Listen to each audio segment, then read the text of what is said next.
I don't think the music is ready for the chaotic energy that I have today. How's it going, everyone? I hope you're all having a good day. Hi, Shifty Luke. Thank you for the heckin' horn straight off the bat. Heckin' kind. Oh, dear. The music's coming very chill. Oh, well, it's fine. I still kind of want the jazz. I have picked up some stuff from yesterday because, as I mentioned at the end of yesterday's stream, I thought we were going to run out of thread. I still think that. So I got more thread. Let me change screens real quick. Way, hello, how's it going? I hope you're having a good day. Welcome on in. No worries, it's what I do, heck yeah. I hope you're feeling better after yesterday. I hope you got some good sleep. I need to tuck in. There we go. I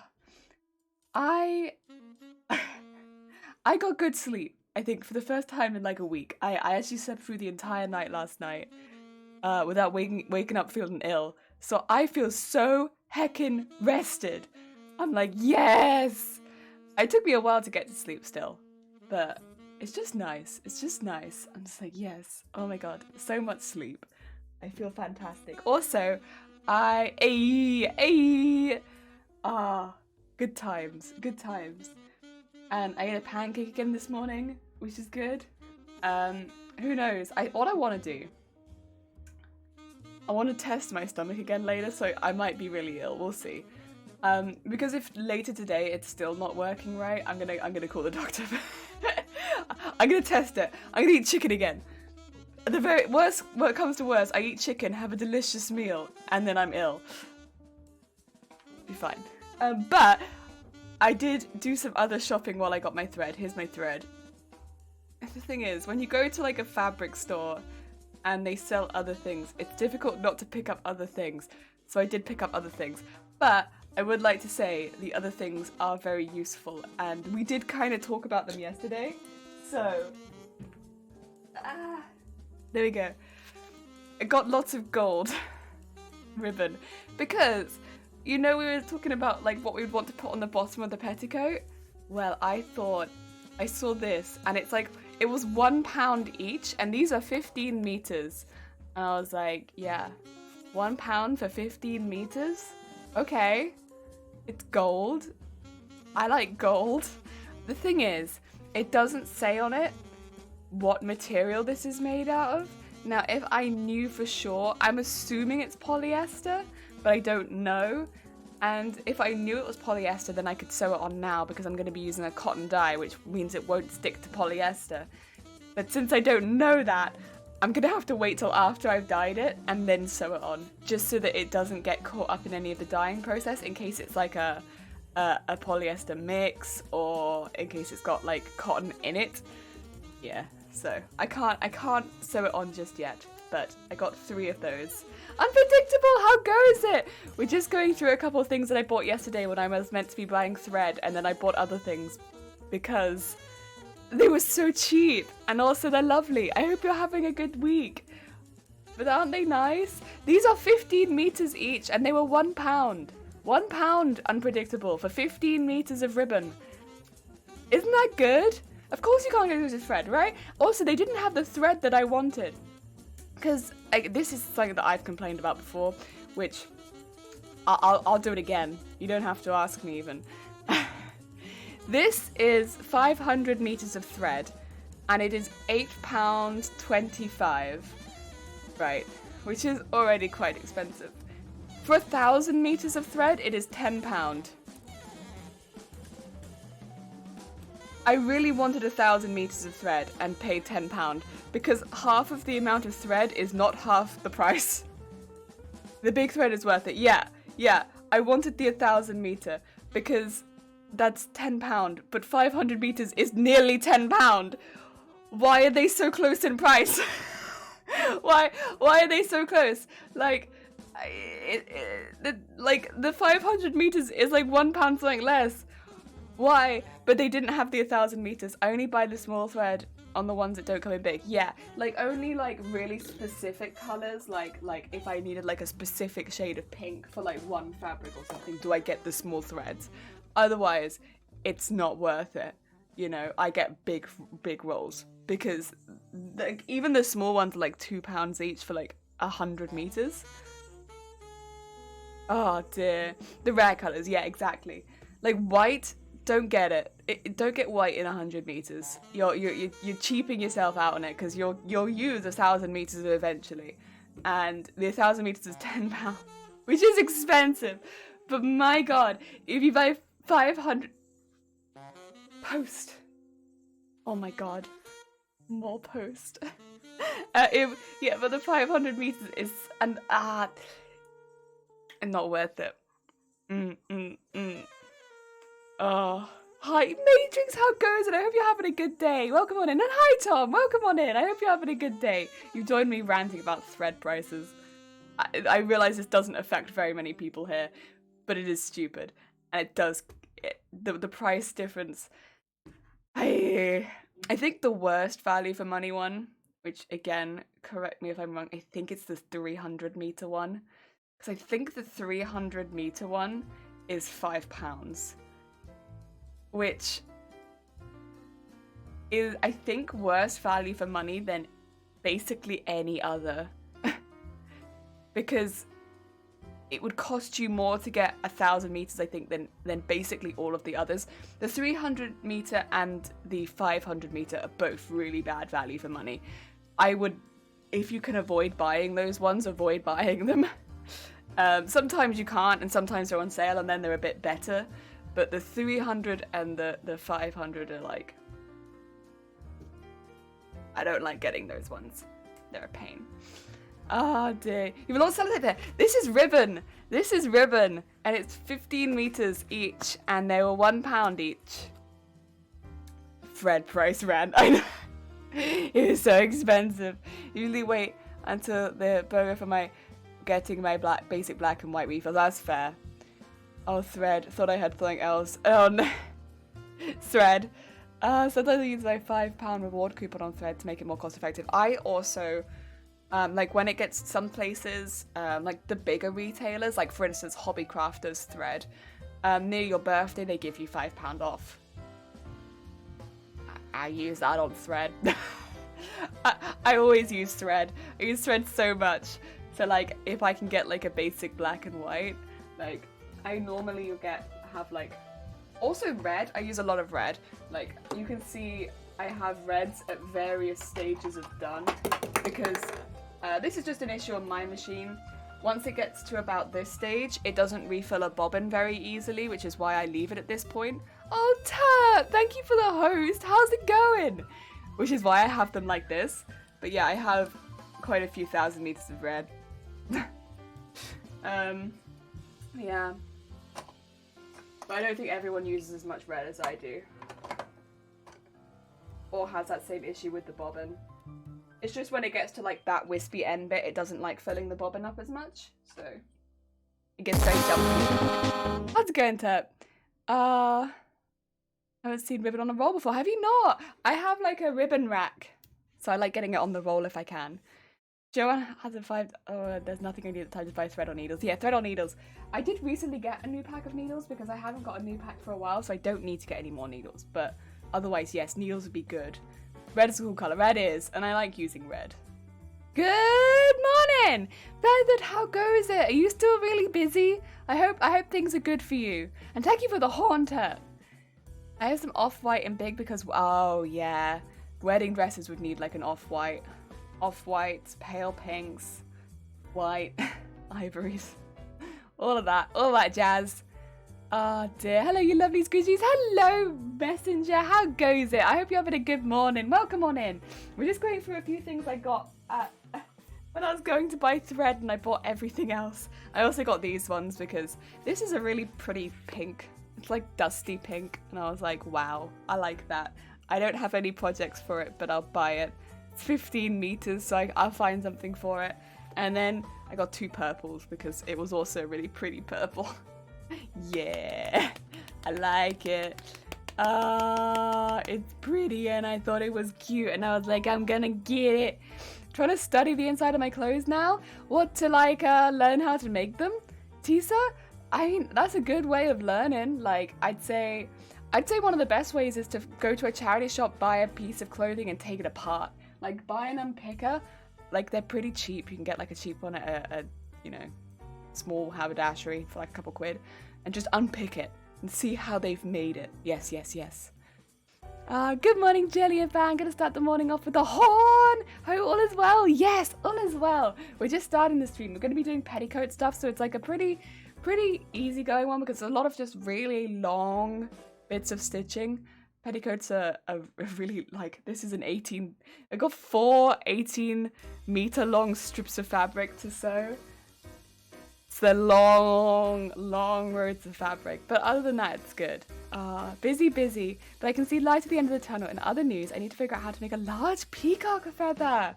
Ooh, I love watching tutorials of people making feathers on YouTube.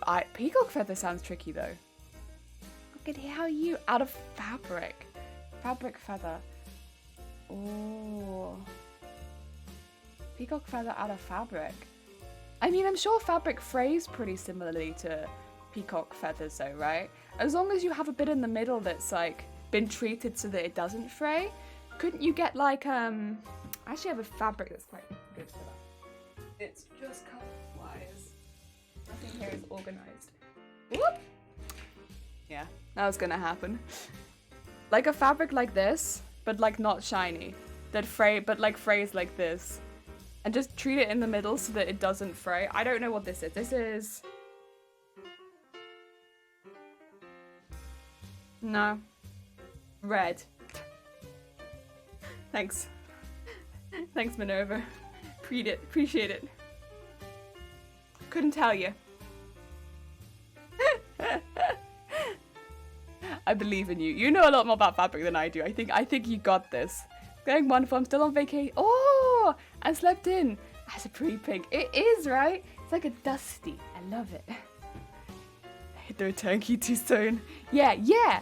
Oh, I love taking things apart and seeing how they're made. And then remaking them if I can. Good luck. That sounds intensive. It does, right? I predict tears and insanity in my future. I think, well, not tears, but like, insanity's been your theme for a long time, right? You're real pretty. Applique? Half and half. Last time I used peacock feathers, I made Halloween costume for someone going to a Playboy Mansion party. Oh, lovely. I got a couple of finished sewing pics I might have to update the Discord with. Heck yeah, do it, Terp. I need fabric like that. I knew the fabric, but I can't remember what it's called. I can find that if you need it, because I did purchase it. So they're gonna have to tell me what I bought. Listen, they have to tell me. If they don't tell me, that's rude. I have to. No.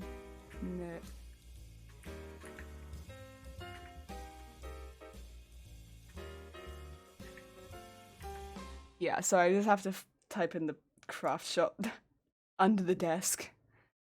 Yes, sign me in. Will you tell me my previous purchases? Orders, yes. Lame. That was the fabric. Lame. L-A-M-E. So, like, how it sounds. Lame. Oh, dear.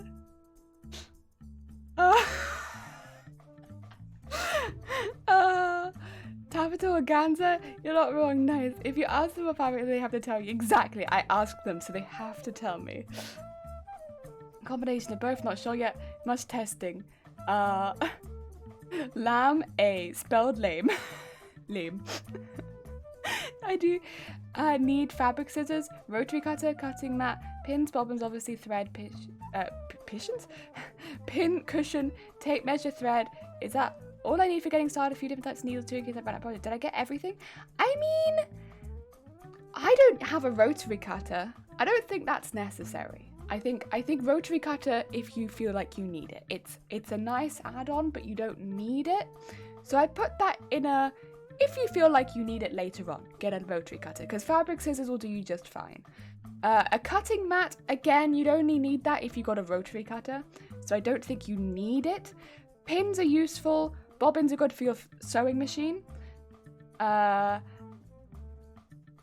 thread and a pin cushion for your pins. A tape measure, yeah, I'd say it's good. Thread, scissors. Oh, you already got the fabric scissors, so you only need the scissors once. Because you probably only need the one pair. Is that all I need? And, you know, a pillowcase to test on. Like, if you're doing a mock-up, you could, I honestly, you could use, if you find like some old sheets in a charity shop, you could use that, or you could find some like, what do you call it? Canvas, if it's a thicker fabric, or muslin, stuff like that. Or you just start with the actual fabric, whatever you want. Yeah. It's a jelly! It's an ash! How goes it? Good pair of scissors that are never meant to be used for anything else. Yeah. I actually got another thing yesterday because my fabric scissors have been used for other things, not by me. I got some scissor sharpeners so that I can sharpen my scissors again. Yes, they need this. I mean, I will say I've had my scissors for many years at this point, and they've just been used by other. I haven't opened them yet. I was gonna do this off stream, but yeah, some good scissor sharpeners because my poor scissors, my poor scissors have been used by other things, and they need a good sharpen. So I got some scissor sharpeners. In the no budget world, iridescent silk all the way. Iridescent silk all the way. Oh, my mom has a yell at people pair of scissors. Yell at people. I mean, you watch your scissors just teleport around the house, and it's like, those scissors, those are expensive scissors. Can they stay? Can they stay? You want to put them on a little chain to your fabric room? Like, no, they don't leave this room. They stay, but they'll teleport.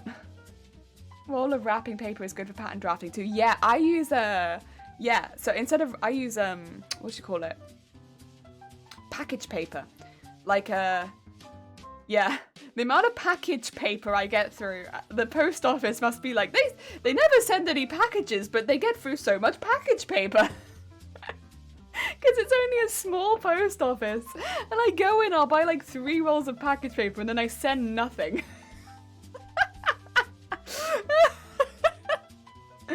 Oh dear. Doing so much, and I hope you are too. I'm okay. I'm not really improved, truthfully, but I had a good night's sleep last night, so that's made me feel better. Yes. I'm glad you are doing a lot better. Mine are called Touch and Annie. My scissors are all marked with their acceptable uses. That's smart. That's very smart. Just because they don't leave the room doesn't mean they don't get used for everything. That's true. In a big bold Sharpie or engraved. What do you mean package paper for then? Besides making the manager? I use them for making patterns. So most of my patterns are, the first drafts are always made out of package paper. Sometimes I remake them out of like a stronger paper if I want to keep them for a long time. But most of them are all made out of package paper when I start making them. Yeah. I only have silk only, fabric only, paper, whatever. Paper and whatever. What particular sharpener did you get? I got Fiskars, but I mean, again, that was the only one available to me. I don't know if there were others. It was not the biggest haberdashery. I've also seen people use these before though, so I know how to use these ones because like.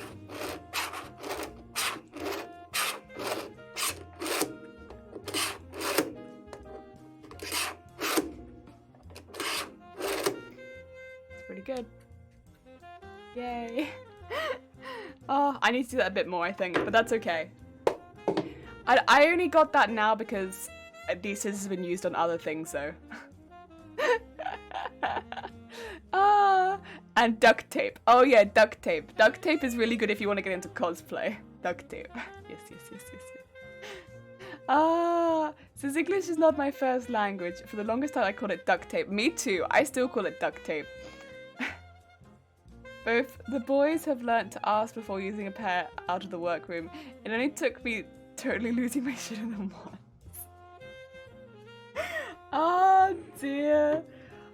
I never really understood growing up what the difference between scissors was. We had like a pair of proper fabric scissors growing up, but then nobody really used fabric. So I saw them and I saw they were really nice scissors, but I never really understood what the difference was until I got fabric scissors. And I noticed my fabric scissors going really blunt really quickly, and I was like, what's going on? Why am I but these are good scissors, why are they getting so blunt? I couldn't understand it because I knew they were good. And yeah, and then I learned that if you use them on the wrong things that they go blunt. And then oh, I get it. Okay. Understood. Nobody uses these scissors. Hello Red! Hello, how goes it? I hope you're having a good day. Welcome on in. People for whom English is their first language do that too. Oh, for sure, for sure. Duct tape. Woohoo! DuckTales, stop looking in the back. Oh, DuckTales, ooh. No, woohoo! wrong tune.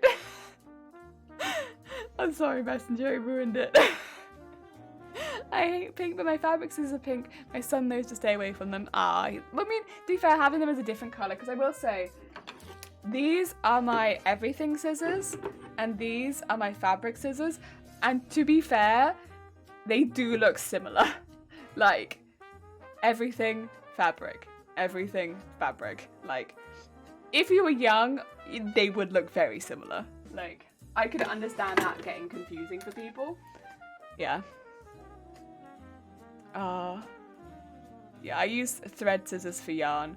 Okay. I mean, I have thread scissors somewhere. I don't know where they've gone. They move. They're blue though. My smalls, they're blue. I don't know where they've gone. Honestly, I could do with having brighter coloured scissors because my scissors migrate. I don't know where they go. I'm gonna get a really nice pair and make myself thigh holsters to carry them. You know what? They're unpredictable. That'd be cool. That'd be cool. See, I like that. I like that idea a lot. That's cool. It's the only pink stuff we have, so it's pretty obvious which ones I mean when I say don't use the pink things in my room. Yeah. I think that's that makes it a lot more obvious, where I'd be like, you can use any of the scissors, don't use these ones. Whereas in my house, if I say don't use the fabric scissors, it's like, which ones? Could be either. So I kind of just have to say don't use any of my scissors. And in our house, the one scissors that are not fabric scissors for sure are actually pink scissors, which are downstairs. The downstairs scissors are pink.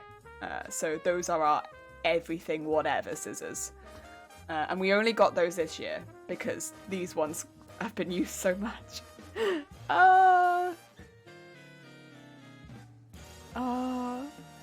Don't use my scissors, they're my weapon of creativity. Yeah, bonus ticket on them. Even I would confuse them. They are so similar, but I would say to me they look different. Like, from my point of view, these ones have like grey on the inside and they're a much like softer, bigger grip. These ones are like not. They're much like thinner grip and like harder. And they're like more straight on, whereas these ones have more of a curve to them. So they do look different. But like, to anyone who doesn't use them regularly, maybe they're very similar. And again, someone who's young, and I don't imagine they tell the difference. I discovered that mine had been used to cut something when I was cutting some rather expensive fabric, and the scissors caused a bad run. Because the centre of the fabric, which is why I lost it. I then bought a pair that I won't quote the price of, because a pair of snip snips should not come with that price tag. A pair of snip snips. When you call them like that, it really feels like they shouldn't come with a really intense price tag, but I have seen the price of some of these scissors. But then I kind of equate, like, you know, a lot of when you have like a hobby like this, or it becomes your job, it's like you can make money off stuff like that. Like in the same way chefs have their knives, right? And stuff like that. You have your sewing machine, or you have your scissors, or you have stuff like that. And you spend your money there. And you don't want people to mess with your equipment when it's something that you've put your money, time and effort into making yours. I mean, I think that would be like a very nice thing to put your money into. Something that is so personal as part of your hobby. I have thread scissors too, but don't mind too much if he uses them for other things. They will still mostly work. That's the thing. I don't mind so much with my thread scissors, which is why if they migrate, like they come in and out of stream. I don't know where they are half the time. I don't mind too much if they move around as much either. As long as they're not like... As long as they come back, I don't mind too much. I would like to sharpen them still. And now that I have the scissor sharpeners, I feel better about it. It's the fabric scissors that I feel worst about. Because I need those all the time. And also, they're the most expensive. So yeah, those are the ones where I'm like, I really need to keep those close by. Right. Also, I have been meaning to do a Photoshop in the... Photoshop? I always say that instead of photo shoot. I need to do a photo shoot in some of the pink clothes I bought. Because my god, have I got some pink clothes now. I have been like gathering together all of my pink clothes for boobtober, and I have so many now. Although I still don't have any pink leggings. I still need that. I don't know where I can get pink leggings. Because I like live in leggings most of the time on stream, to be honest. And I have pink jeans. I have these like really baggy pink jeans. They're kind of great, honestly. They're kind of great, but they're very much a statement look. They're hot pink and they kind of like poof out and give you like hips that you never had, which is good for me because I have nothing. It gives you the boot. And then they kind of do like, whoo. But I need leggings, and I don't have any leggings. I need to find some pink leggings. I love the meme that was going around. There's a sticker on the box that says, if you use my fabric tools, I will cut you, but not with these tools. Oh dear. Okay. I talk about this sometimes at work with people, like sewing machines and stuff like that. Because people know that I sew, like, people are aware. Or make some pink leggings for yourself. I would, but then I'd have to get the fabric, and I don't really have the time before October to, like, put time aside to make extra bits for myself at this point. Plus I hate sewing stretchy fabric. I know I'm gonna have to do it all through October, but, like, ugh. What was I saying? I put it in the meme channel. I felt, so a friend of mine showed it to me, and I was like, oh, it's a manual for using your singing machine. And when's it from? It's like 1940. Oh, it's the funniest thing. I see if I find it now. It made me giggle. It's the whole, honestly, it's just the whole thing. It's like, get yourself ready before you sew. But the thing is, it's like, yeah, advice from Singer's Sewing Manual.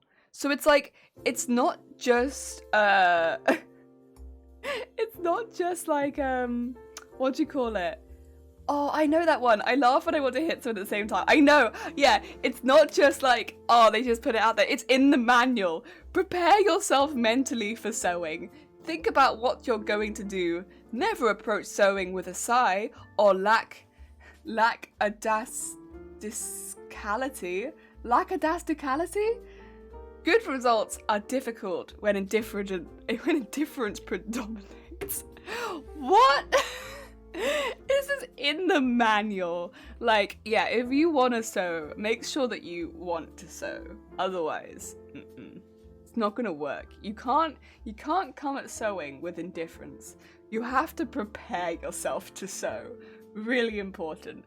Any new seamstresses in chat or tailors in chat, prepare yourself to sew. Really important.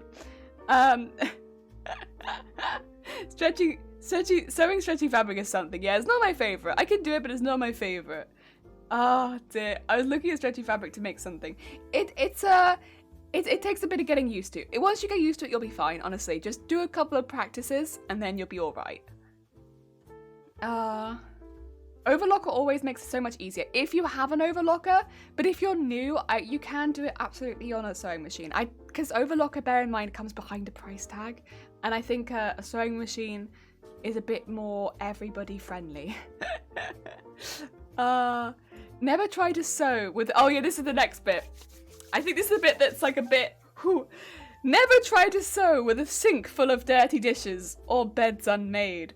Where there is urgent housekeeping chores, do these first so that your mind is free to enjoy your sewing.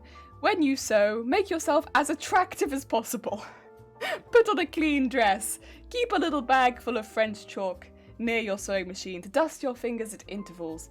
Have your hair in order, powder and lipstick put on. If you're constantly fearful that a visitor will drop in or that your husband will come home, you will not look neatly put together and you will not enjoy your sewing. 10 out of 10. 10 out of 10. Oh, 10, I love it. It makes me very, honestly, I remember my friend at work showing me this and being like, oh, because the way that I was approached by it, I was like halfway through a bra fit, and my friend, like at work, one of my work colleagues, but you know, put around and was like, do you put makeup on to sew? And I was like, what? And I was like, no. And she was like, oh. Singer said you were doing it wrong. I was like, okay. I was like, oh, my friend. And then I finished my bra fit and she showed me it. I was like, that's great. I like that. Good stuff. Makes me very happy. It's just that it was in the manual. Like, in the manual it tells you this is how you sew. This is how you do it. We got you, don't worry. If you are fearful, you will not sew. I mean, I kind of get that bit, but not fearful of your husband. I think just like you have to go for it, you know? A lot of people are a bit scared of sewing machines because they're quite loud and like they do take the fabric and go with it, right? But I don't think you should be fearful of the sewing machine, like it's helping you, but not fearful of your husband seeing you without makeup. You're different. Bobbin betrayal hurts so much. Bobbin betrayal does hurt so much. Prepare yourself for bobbin betrayal. Bobbin betrayal. Nah. So the stretchy application or stretchy fabric I just stitched by hand. Oh, okay. Well, yeah, that bit was so 1940s. Yes. Very true. Sewing is apparently self-care and your own brainwashing. Yeah. Because the sewing machine is so very judgy. So judgy. Like, if you approach your sewing machine not looking your very best, the sewing machine won't turn on. It won't. And so you can't sew. So you have to make sure that you look your absolute best. Like, that's why my sewing machine isn't on right now. Because I haven't prepared myself mentally just yet. Like, you'll see, as soon as I'm mentally prepared to sew, my sewing machine will turn on. And then we can start. That's why I haven't switched screens yet. It's because I'm not mentally prepared. Oh dear. Is seamstress and sewist the same thing? Yeah, seamstress, sewist, tailor. You are all. All of the above. I've been in front of my sewing machine on a 3-day deadline binge where I'm lucky if I ate break. Oh, you need to eat and drink. And I certainly didn't shower. The sewing machine never judges me for how I look. You sounds like you have a very good sewing machine. Also, make sure that you eat and drink. That's very important. Predictable. You've got to look after yourself. I know you sound busy, but you've got to take snacks. At least. It's sort of hitting on that traditional woman in the home and man at work. Very cringe. Yeah, very cringe! I need to lurk because I have an actual paid work to do. Oh, Red, fair enough. Please, have a good lurk, and thank you for popping by. Take care of yourself. Also, I need to do some shout-outs. Don't look at my keyboard. But if you haven't heard of Red at this point, Red does fiber crafts. So, they do more on the side of your knitting, your heckin' needle and wool work. Go check out Red if you haven't already. Send them some love. They absolutely deserve it. And they're very sweet bean. Very chill, very relaxed.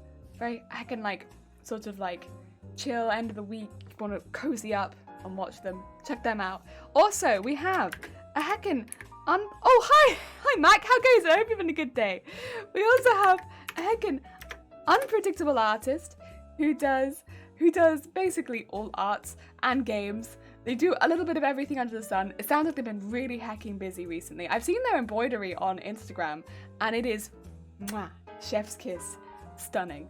So The stuff they've been doing is really, really beautiful. Definitely check them out. They literally do a bit of everything as far as arts and crafts go, so I think you'll find something in there that you'll probably latch onto and like. Definitely check them out. And then we also have heckin'... Oh, it's because you have... Damn you and your these! We got you. The Feathered Phoenix. who is very, very talented, again, predominantly makers and crafters, who you can kind of guess they do a lot of wing work, but they also do painting as well. They're very, very talented within makers and crafters. They do massive projects as well as small, very delicate projects.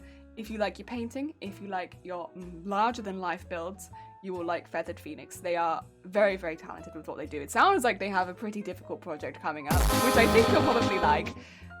Thank you for the horn. Hi Zay, how goes it? Yeah, if you haven't checked these three out and you like makers and crafting, or you have an interest in getting to know more about makers and crafting, just hit them all with a follow. You get a good kind of like roster. You can see a bit of everything. I think you'll like all three of them. Oh dear, and Messenger! I haven't shouted out Messenger. Oh my god! Oh my god! Zay! Zay! Zay! That was a heckin' 14 months. Zay, it's a heckin' 14 months. Jesus Christ. Zay, that's over a year. Zay, that is over a year. That's very kind of you. Oh dear. Thank you very much. That's very kind of you. For Zay not found. No, you're right there. Also, if you haven't checked out the Little Messenger, they are the sweetest community. They are so chill. They do a big variety of games. I always think of them as like this very, very chill gamer because they have done a lot of very relaxing games in the past, but they actually do a pretty big variety of games over there. They are very, very talented, very chill, very relaxing. If you need somewhere to just like, pop it on the background, have somewhere where you can nip in, chat a bit, relax a bit, check out Messenger. You'll find a really, really nice place just to spend your evenings away and chill. Yeah, you'll like it there. Jetty guarantee, you'll like it there. Also, I saw you here earlier. If you haven't checked out my mod team, do it. They're good beans, and they deserve a lot of love because they put up with me. I'll do a 0 one, but 0 doesn't streak. Check out my mod team. They're good. They're good streamers. They're just good. Very talented. They do amazing streams. 0, except for 0, who doesn't stream. Oh dear. Mod love. Mod love! Yes, hail the mod teams. The mod teams do a fantastic job of making sure I don't get banned. Yeah. Oh dear. Right, let's switch screen. Because I need to do some work today, at some point. Look at my scissors. Very nice. Very nice. Whenever we first come in, some jellies just get shot off. Oh, do you want to see if you survive, Zay? Let's see. Because I'm going to redo you just to see if you survive. Because we never saw. Is Zay soup? Yeah, Zay's soup. There we go. Now we know. It's always good to know. Oh dear. Right. Zay soup. Zay soup. Zay, you have joined in on the soup. Oh look, I must be mentally prepared to so. Good to know. Right. This is where we left off yesterday. Had we done either strip? We have not. That's okay. Oh my god. Oh my god. Messenger! Heck! Oh, thank you so much for the sub. Will you survive? Oh, Messenger survives. Knocks out a dog. Oh no, dog back in. Thank you so much, Messenger. That's very kind of you. Welcome on in. Messenger soup? No, Messenger, you survived. You are alive. Oh. Zay, thank you for filling the soup with dogs, as you always do. It's very kind of you. We know we didn't really need more dogs in the soup. The shout does still say that this is a vegetable soup, but thank you nonetheless. Ah dear, Jelly, someone near me is selling a vintage Singer featherweight for a mere $385. Oh my god, anyone want to give me $385? New stream goal. Next time you stream, just have the stream goal be $385 and put it as someone is selling a Singer vintage featherweight near me. I need this. New stream goal. Ah dear, easy. That's what you gotta do. No soup. No soup. Not yet. But what might happen is you might get pushed out. You're quite safe and snug in there right now, though. I think you have the same sewing machine. Nope, similar. I adore my little Genome. Good workhorse. Yeah, it is a Genome. So, it's the Genome. I'm tipping it up, but you can't see. 5100 or 5100. I always call it the 5100. It pisses a few people off. I love this machine. This machine, and I've said this yesterday as well, comparatively to the machines they're selling now, for the same price as this one was. Thank you for putting 16 unicorns in the soup. That's very kind of you. I think most of them are going to die because, yeah, because there's too many dogs. But I appreciate it nonetheless. Because when I got this, I think I got it, bear in mind, X display, and I got it half price. But it was 360, I think, ish pounds retail. And the ones they are selling for that price now have half the amount of stitches and all the same features. So why that's happened, I'm not sure. Because there's no extra power. Like, I've looked at the specs like next to each other. This is a good machine. But yeah, it's a good machine. Like it. You want puppers in the soup? No, no puppers in the soup. Those suckers sell in good condition for, $1,500 and bad condition for $850 to $1,000. This is excellent condition. I don't know why this person is willing. They probably just want to get rid of it. A lot of people do just want to get rid of their machines because they're heavy or they take up space and they don't realize the value of it. Like, I think that's pretty common, right? Like, people just want to get rid of it. Like, I don't agree with it, but like sometimes you want to just go in there and tell them the value of what they have and be like, stop, please, stop. But they do. Genome. Mine is CXL 301. Oh, okay. The CXL 301. I don't know if I've seen that one. I'd have to look it up. DC 5. Ooh, probably. I'd have to check that. I don't have the box to hand, so I'll have to check. It's probably that, but I'm not sure. The box is well in storage. Yeah.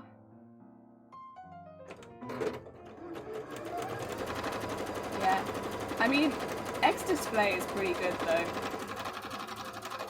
I've had this for 3 years, no issues. It's a good little machine, I love it. It has a nice lot of stitches. It has my free motion foot that I wanted. Not free motion. The ability to do free motion. It can drop the freed. It can be freed! Nah, it can drop the feed. It's great, I love it. And it's pretty hardy, like it can go through basically anything. I love it. I have been thinking to buy a table for it, so I get like the extension table. That's the only thing I've been thinking to do for it really though. Other than that, I love it. My Plath 30 cost me less than 200 and is my precious. It sews everything from leather to silk. I of course use it to sew turkey feathers. That's kind of how I feel though, where I'm like, you can sew anything. I use you to sew bin bags to fabric. You're a great machine, and I use you to sew literal plastic. I used you to sew some of my postage bags earlier, last year. That was wonderful. Next month, I'm going to use you to sew bin bags again. I bet you're looking forward to that. You love sewing bin bags into things. That's your favourite job, right? Right, sewing machine? Right? You love sewing bin bags into things. I have a sewing machine all my life, never really looked into other ones, but I might need to look closer if mine ever decides not to work. I mean, if you ever have issues with it though, I would say if you have a good machine, repairs are a really good option. The only time I would ever say that you really want to upgrade your machine is if it has features, like if you want extra features for your machine, or if your machine can't go through certain fabrics and you need to go through them, because otherwise machines don't change that much, right? Like they haven't changed so much over the years. It's just like, do you want those extra features? Like for instance, I really wanted to be able to do free motion embroidery on my machine. I wanted some of the extra embroidery stitches. I wanted a screen because it's really easy to put things in, and this has all of those. I got it at half price because it was X display, and it was like perfect. That's exactly what I wanted. So upgrading made a lot of sense to me, but you know, I never technically needed to upgrade, if that made sense. But because my other machine would have done all of the fabrics that I needed to do.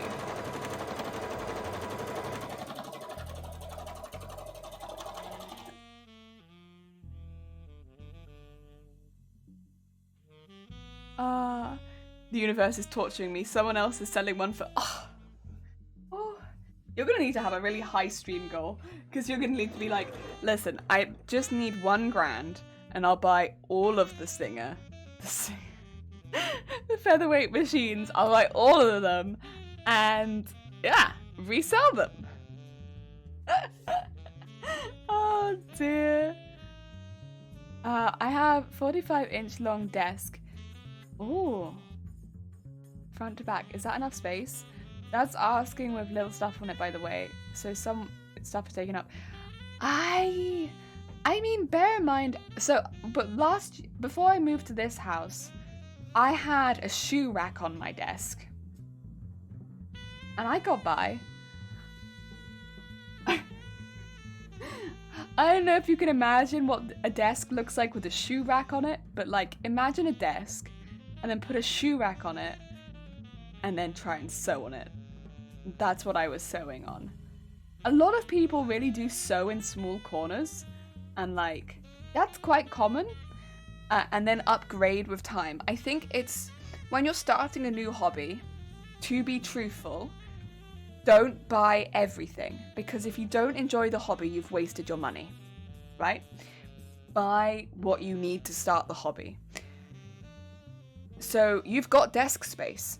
In my mind, you've got the perfect amount of space to start. Oh dear. And then if it ends up being something that you really enjoy, maybe you upgrade your workspace down the line, right? So that it's more optimized to what you want to do. Because that's the other thing. Like, you don't necessarily know what you are going to want to go into making until you've made something that you've really loved, often. At least in my mind. That's how it worked for me. Like, when I started sewing, I thought that I was going to predominantly make doll's clothes. And then I thought I was going to make ball gowns. And then now for the last, 10 years, I've made cosplays. So it really did change until I found something that I loved. And... yeah, I didn't have a lot of desk space for a long time. I didn't have my own dedicated sewing space until last year was the first time I had a dedicated sewing space.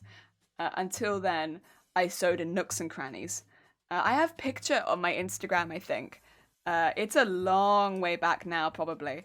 But I might be able to get it. Oh, no, I might be able to get it on stream, actually, because I might still have the picture. I might not, actually. No, I probably don't. I probably deleted it. It was a while ago. But there's a picture of my now updated streaming space. Yeah, so it says new on it. But then if you scroll, you see the old space. And yeah, so I had about 30 centimeters around the sewing machine. So I had about to sew. And then you can see the shoe rack behind it. Yeah. Yeah, there it is, my shoe rack.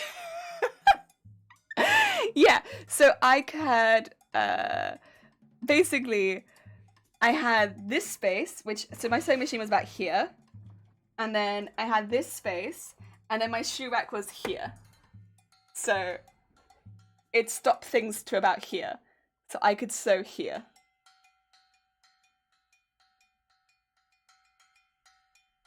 if that makes sense. That was the space that I sew. And in that space, I sewed the costume that won the Wales Comic Con. Yeah. In that tiny, teeny, tiny space. You kind of just work with what you've got a lot of the time, I think. It's like, if you have a big space, like, fantastic, it's going to be great. But if you don't, and you have this teeny tiny space, like, that's what you work with. So I think splurging and buying immediately is not always the best call. If you have loads of money to the side already, then sure, fair enough. But if you're like, you know, you're not in that position, just work with what you've got. You'll be fine. Ah, dear. Yeah, the old one looks so beautiful though. Mine is from 1930 and weighs a ton, but probably outlived my grandkids if I ever have any. Heck yeah! Very basic one, which I got used cheap. It currently has 5 stitches, so I want to look up to graded once it goes down. That's fair, that's fair. If it's a very old one, I completely understand. And yeah, a lot of the basic ones often do have a lot of struggling going through the thicker materials as well, which can start to get quite limiting. So I get you. Borrowed my friend. My friend borrowed my sewing machine to try it out for himself, and then he got his own one. Ah, heck yeah, that's cute. I like that. I do that with tools that I think I need, get the cheap version, and then if I break the one from overuse, I purchase a more expensive one. I often do that too. Like, if I think that I'm going to use it a lot, or like, I'm not sure that I'm going to use it a lot, get it, and then if I use it a lot, buy a better one. I was kind of like that with my foam knives, because I didn't think I was going to use them a lot. And then I ended up using them more than I thought, so I got a better one. You know, I want to get a better one even. Oh dear. Ball gowns, cosplays, all the same thing. Very impractical to wear in everyday life. I mean, you're not wrong. I got this big desk for drawing and digital art on my computer, and then I crochet and knit, but that's more about storage. Yeah, storage. Storage for sewing. Ooh. I used to store everything in bin bags and then stack them up the walls.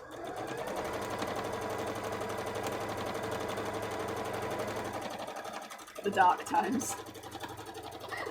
Oh dear. I still love to wear them daily. Not foam armor. Yeah, I'd wear like the ball gowns every day, but not foam. Not armor. Honestly, not even like the leather or faux leather armor and stuff like that. Like just ball gowns. Yeah. May I link a picture? Give me 2 seconds. I'm sorry, it's not very easy. I'll do it this once. But then I might not, because I have to get my whole keyboard out every time. I'm sorry.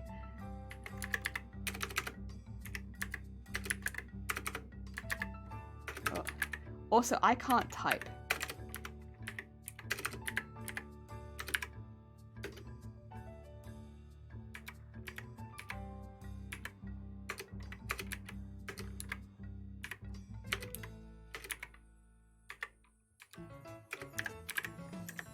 There you go. Sorry, I didn't realize you needed to do the permit thing. Yeah, apologies. Yeah. Normally we have images in the Discord.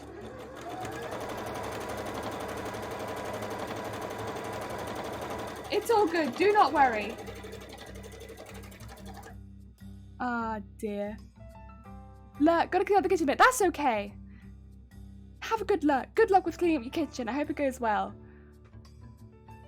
I finally got a custom-made desk for my work. Oh, that's what the picture is. Let's have a look. Instagram. Oh. Yeah. Yeah. I think that's just like... Yeah, it's just what you need, isn't it? I mean, to be fair, you do such big projects. Like, such big projects. Like, I couldn't imagine how you'd be able to work on some of those massive projects on a smaller desk easily. Like, it'd be uncomfortable, I imagine. Oh, yeah, that's nice. Very nice. Yeah, I like that. How wasn't I? Oh, honestly, I don't think you have to be a member of the Discord. Don't worry about it, because like I get it, because otherwise everyone's a member of everyone's Discord, and your Discord's like 1,000 messages long, and there's like no way you can possibly look at everything. Fully understand. Plus we have 2 Discords right now, which is even worse. Like, honestly, do not worry. Do not worry. How stupid does this woman think I am? Am I supposed to write social media text for my ex-boss? Sent me an email to write about a subject with added link for info and then said, do not copy this, only read very thorough. Wow. Wow. That's like a... The thing is, maybe she doesn't think you're stupid. Maybe somebody else did that once. Or something like that. I don't know how long you've worked there. But like, maybe someone else did that. Only because... I'm only saying that because we've had it where people have sent out messages like that feel like super passive aggressive, and it's like, wow, you think I'd do that? But then we found out people have actually done it, and it's like, oh, okay, right, I see. So it wasn't like an attack always aimed at us as much as it was like someone's done it before.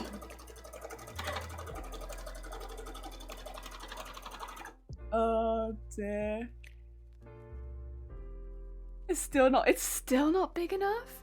Maybe vacuum bags? Yeah, I'd say vacuum bags would be good if I didn't have to go into them as often as I do.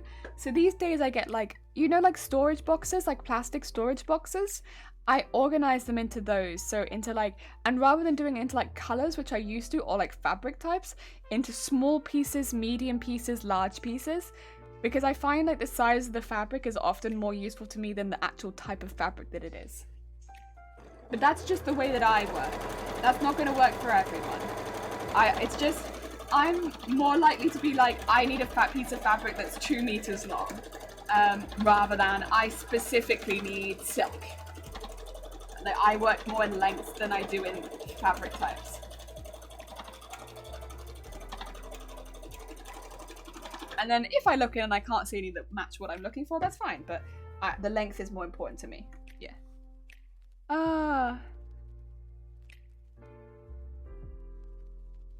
I've been working with her for 8 years and did write 60 minutes text. She literally knows. Okay, yeah, that's not an excuse, then, is it really? That's, wow, okay, that's just rude.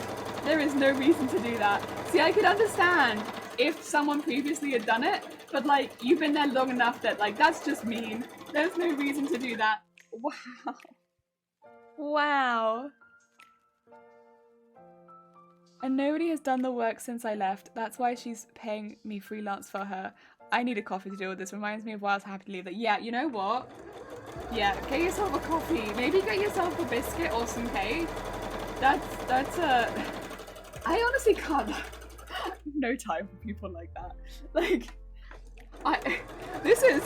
People leave me on my own at work, which is like one of my favorite things about my position in my job.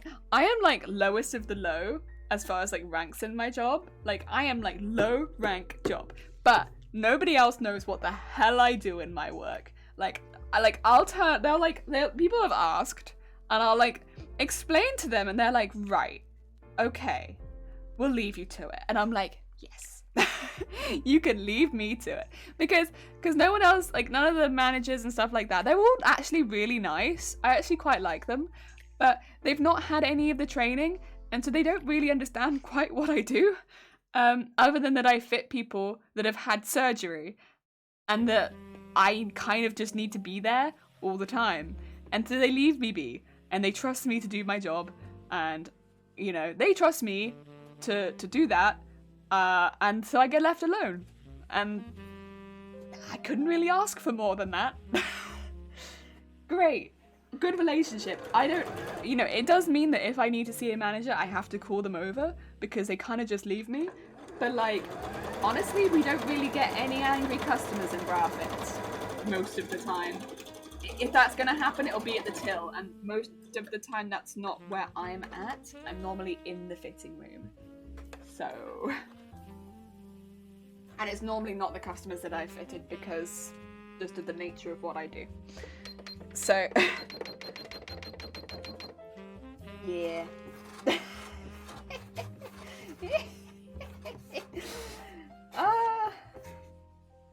Yeah, I don't have time, like, I don't have time for people like that. Just leave me alone and do my job. And I'm passive aggressive. Just fabric. I sort my yarn by thickness and separate boxes for those yarns.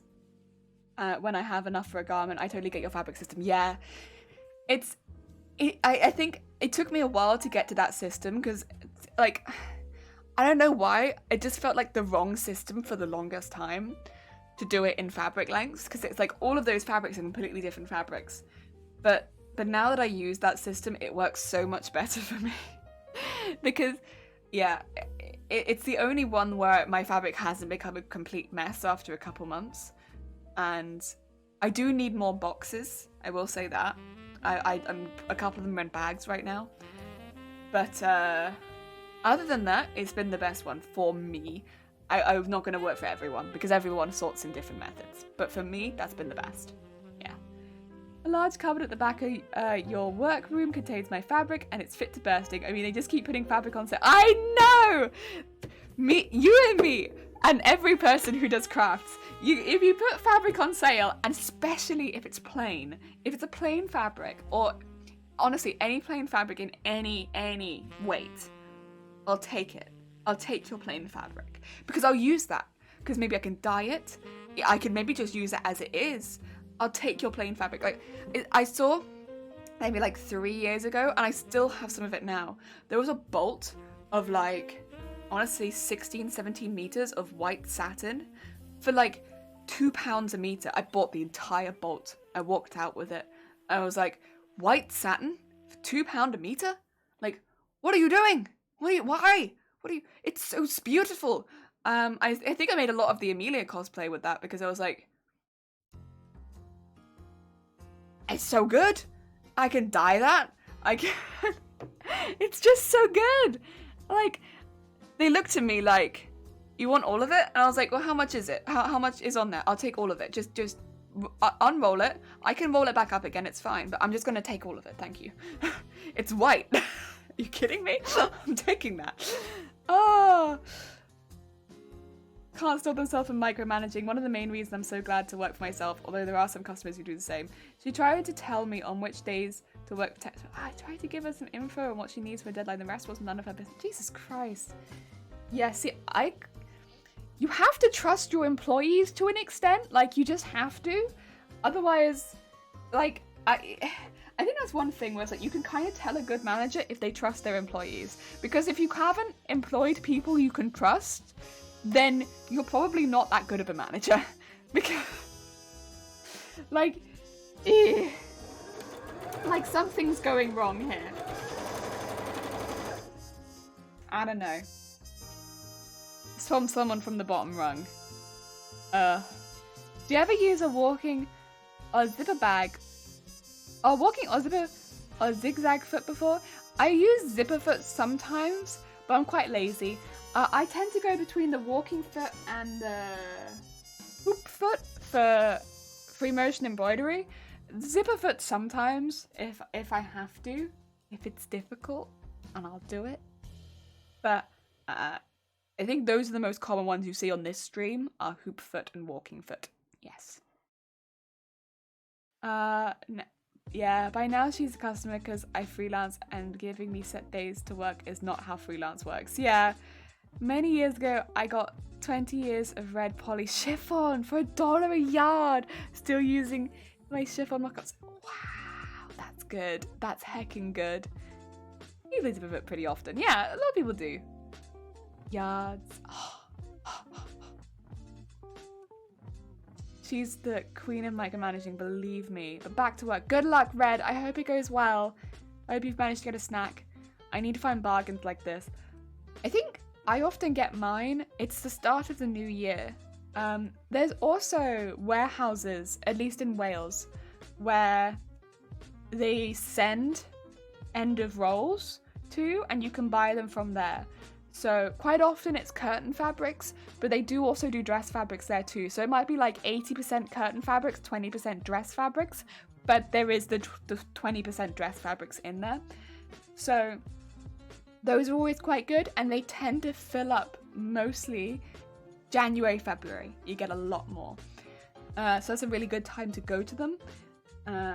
And they're a bit different. They work a little different because they're stacked from floor to ceiling. You can't take any of the rolls out yourself, which is different from like what I'm used to in fabric stores. But you just kind of have to spend like a couple hours going through this warehouse and then find any that you're interested in and buy the bolts. You know, they're good places, but I don't know. I've never found one like that in England. I've only found them in Wales. So if there's anyone in Wales who wants to know where any are, I can send you them. They might be a bit of a travel because they're at warehouses. I know they're a travel for me, but it's worth it because you get a lot of very good fabric. I use my roll hem foot most often other than standard foot because I work so much with chiffon and satin and I love the lettuce hem. That's fair. A lot of finding certain stores or finding people who are destashing their stuff or their relative stuff. In my case, it was a chain store that was phasing out their fabric department, so everything was gone pricing. Oh, that's a good thing as well. Like big department stores sometimes will get rid of their fabrics quite a lot. Oh, that was car boot sales as well. But I know car boot sales is more of a UK thing. But car boot sales, you'll sometimes get end of roll. Like they're more. They tend to be more pattern fabrics if you're into quilting. You sometimes get them there.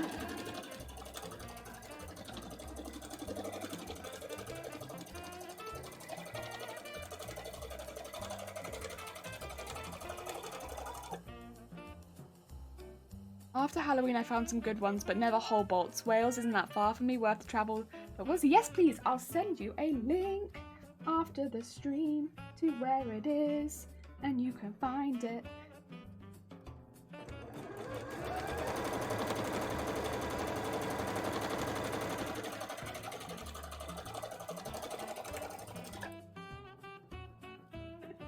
I did.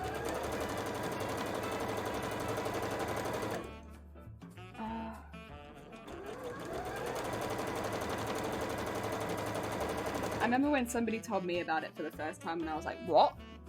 It's a word of mouth thing, I'm sure, because it won't show up on Google Maps. And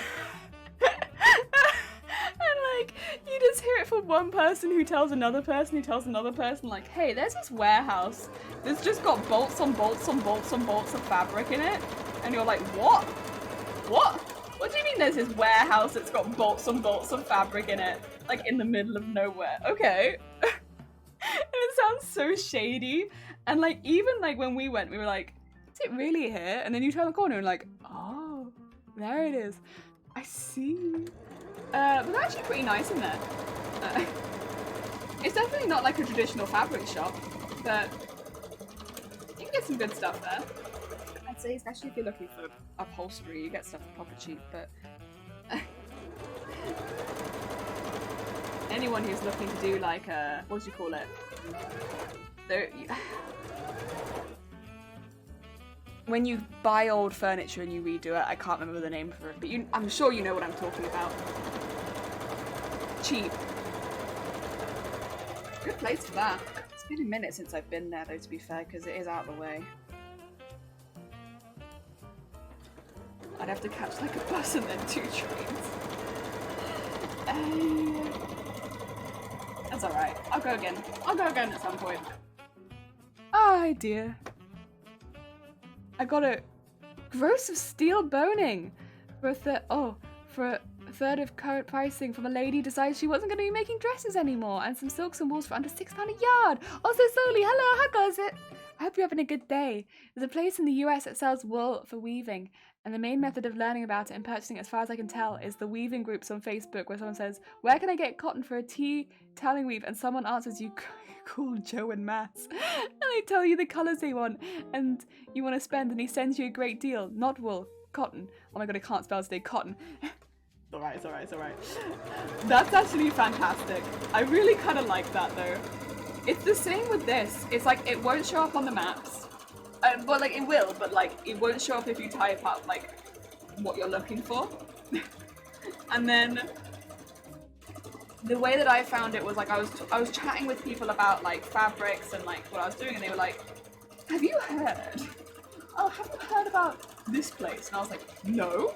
And they were like, well, they do predominantly do upholstery fabrics, but they do have a section for dressmaking fabrics too, and most of the dressmaking fabrics there are a real steal because they're end of line or end of bolt. And so they just get sent to this warehouse where they sell them at like half price or a third of the price, much cheaper, and some of them even less, especially the seasonal stuff. And I was like, right, okay. But like, it was all word of mouth, so you go to this warehouse, and there it is!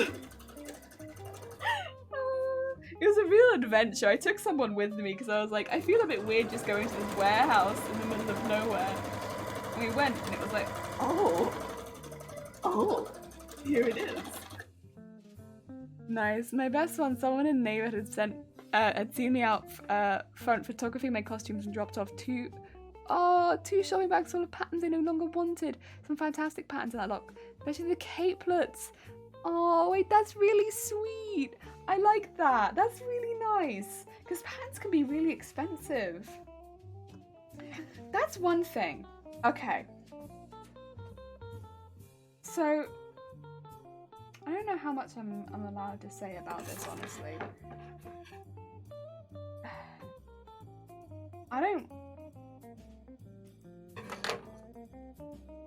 work there anymore, but I know that it happens.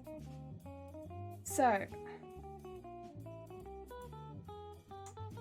you know when you've worked somewhere and you know they do something, and it upset me at the time, and it still upsets me now, but I'm not sure if I'm allowed to say that this happens.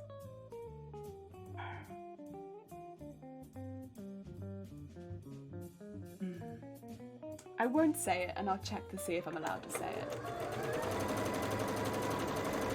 Because I don't want to get in trouble.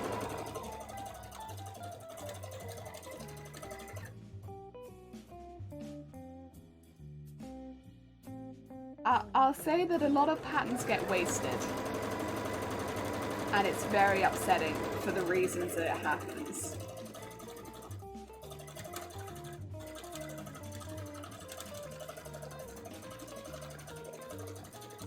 And like, a lot of people are arguing against it, but like, yeah, the companies kind of just, yeah.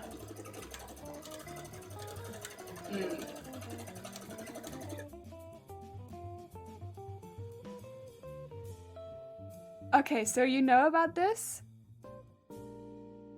Okay, if it's known about, then I'll mention it. So at the end of each season for patterns, a new pattern log comes in, right? I only know because I helped out with this once. Oh no, twice actually. I've had a lot of jobs, okay? I've had a lot of jobs. I helped out with this twice. And it upset me. It upset me to my core. Slowly, thank you for the follow. You're joining for quite a sad story. Thank you, but will you survive? Yes, and you'll push out a few unicorns. Oh dear. But yeah, basically, I think it mainly happens, I think, in the new year, but it happens throughout the year too, a couple times. When the new season of patterns come in, pattern companies throw out, and I don't mean like they just throw out the whole pattern, they ask the employees to destroy the patterns so that people can't use them.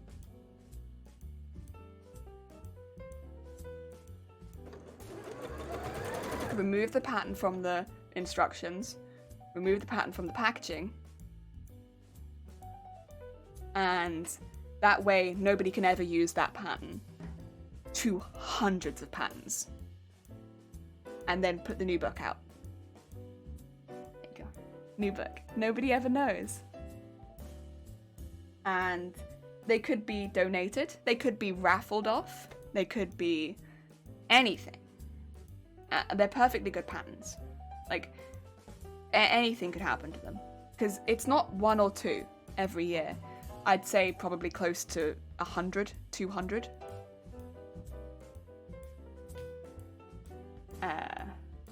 Yeah.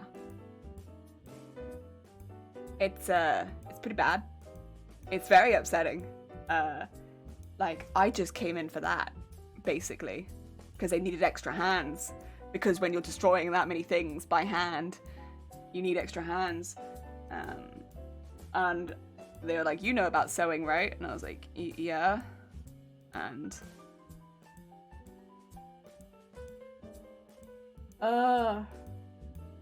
horrible job. Horrible job. Didn't want to do that again. Did it again, but didn't want to do it again. I mean, I will say, obviously, it wasn't at the place I worked. It was the companies of the patterns that were ordering that. It wasn't the company that I worked for. It was the pattern companies that were telling. And the thing is, not me, but somebody emailed the pattern companies and was like, hey, can we do anything else? Could we donate these? Could we raffle these as a prize? Because we've got charity events going on. Could we do this? Could we do that? No. And then at that point they were like, destroy the patterns in store. Because I don't think they trusted us.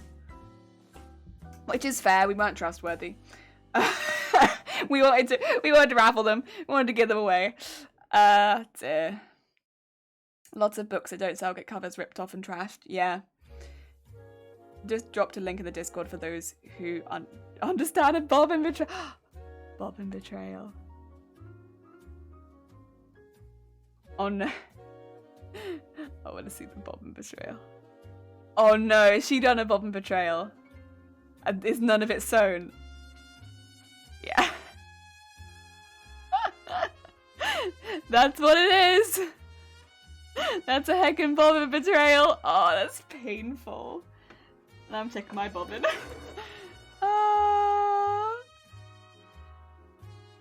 Yeah, it's a heckin' horrible part of sales. I think whenever I see pattern books now, I always think, like, I know what these companies do. It's difficult for me to support patterns, knowing that they do that these days. Thank you for the horn. Like, knowing that they do that, I don't know. Like, I want to support it because I don't want to see patterns die out. But then I also know that they just destroy perfectly good patterns that people could use. And yeah, it's I'm very torn about it, if you couldn't tell. Very torn. Not that side. Right.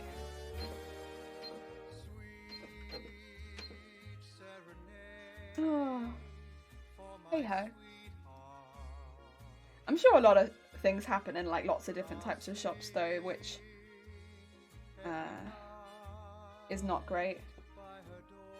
To be fair, I nearly worked in a couple of haberdasheries, but I didn't, because they were just a bit out the way for me to work in them permanently. Oh. Hey ho. It would have been fun, but the travel was bad.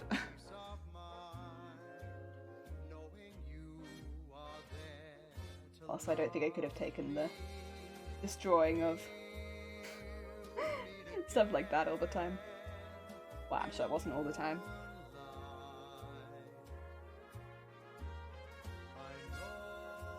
There we go, and then let's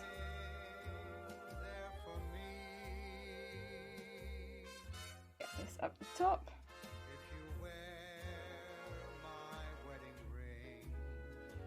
And up the top.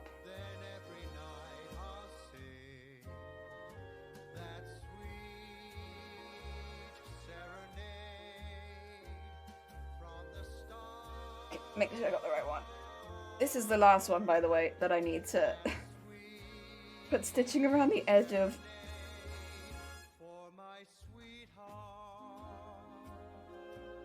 And then it's just the rest of the stuff. That's okay. We're getting there. We're heckin' getting there. The clay is dry. I need to get these spikes ready for the pauldrons. Time for Lucky McLurkinson. Oh, thank you for the lurk, and thank you for popping by, Phoenix. Take care of yourself. It's alright, we're gonna have a slow stitching day. I mean, I already know this one probably take about 2 hours. Damn it. You know when you go into something knowing it's gonna take 2 hours, that's a feeling. That's okay though. This is the last one after all.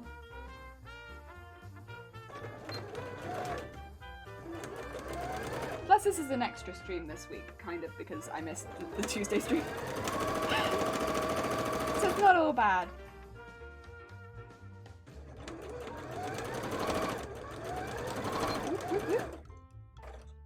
And then tomorrow, I haven't quite decided which one I want to do. There's a few things I need to do. I need to make more stuff for being put into the embroidery machine. But then I also need to do some mock-ups for the bras. So I might do mock-ups for the bras. Because I think that might be more interesting.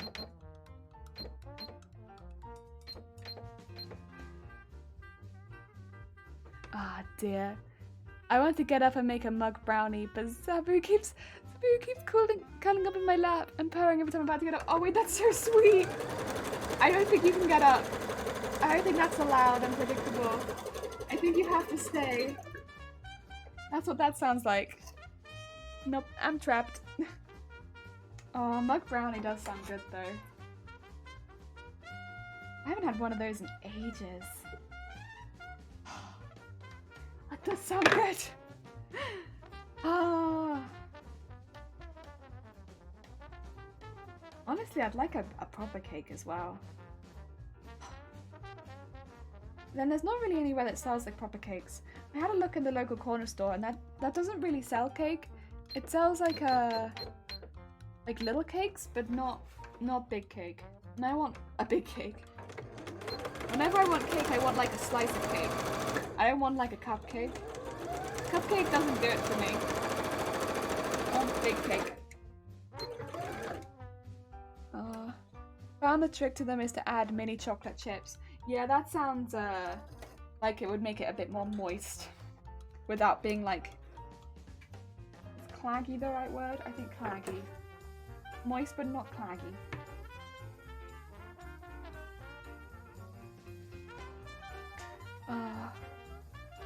There we go. Nice. Right, up to the end.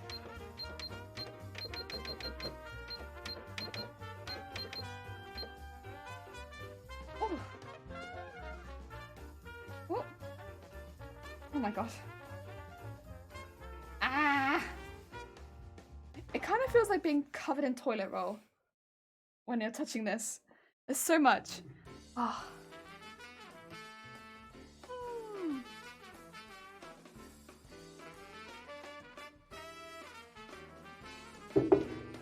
Ah, nice tea.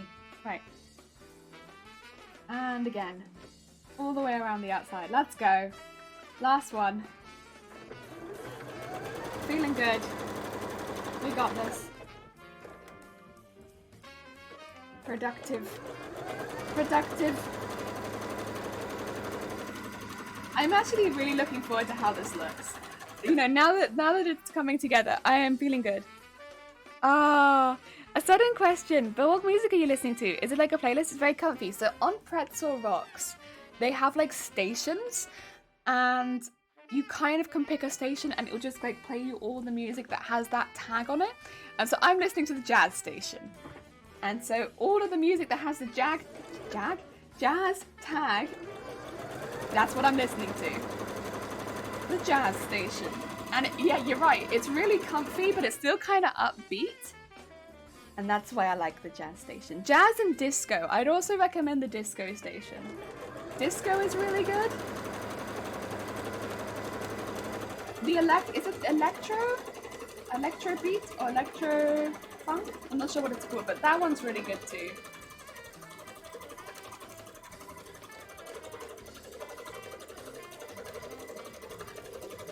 But I tend to go between disco and jazz.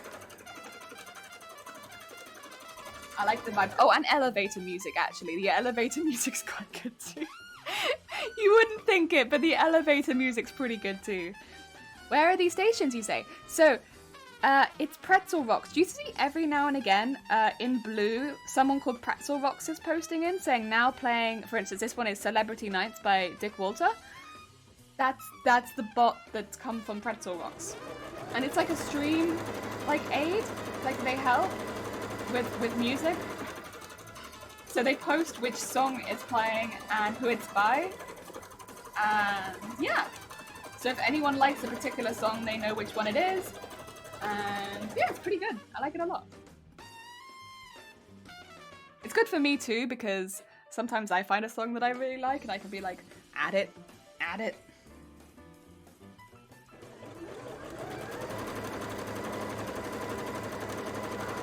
But yeah, no, jazz is a good one. I like disco. Disco's funky. I like the more upbeat ones. The thing is, I do like a couple of the others. Like, I like Happy, but Happy is very, very electro.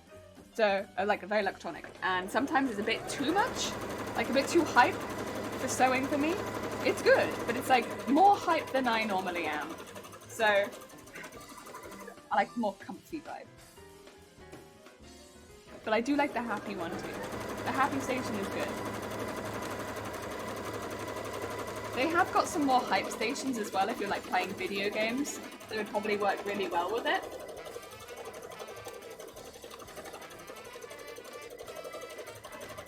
Go.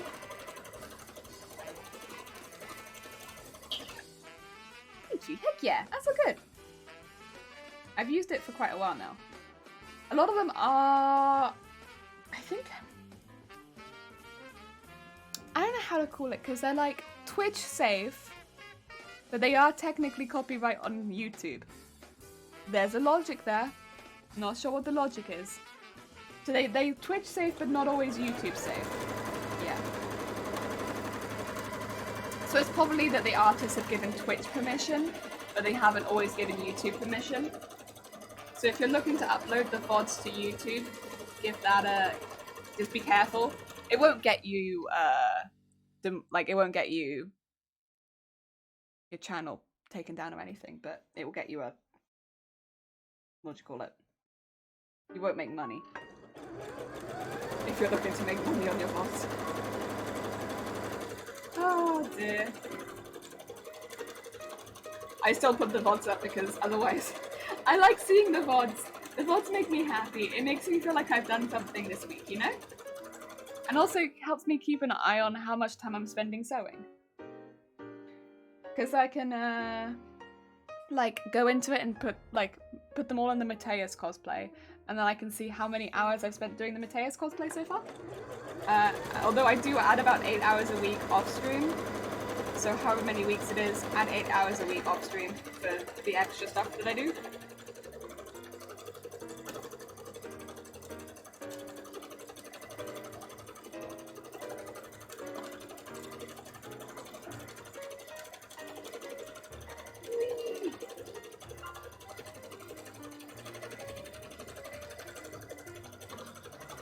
God. I'm nearly halfway up one side. God. There's a bit left over here. Trim that. Oh. There we go. In the bin. Oh. Get up there. Over there. Oh, that reminds me. It's okay. I got time.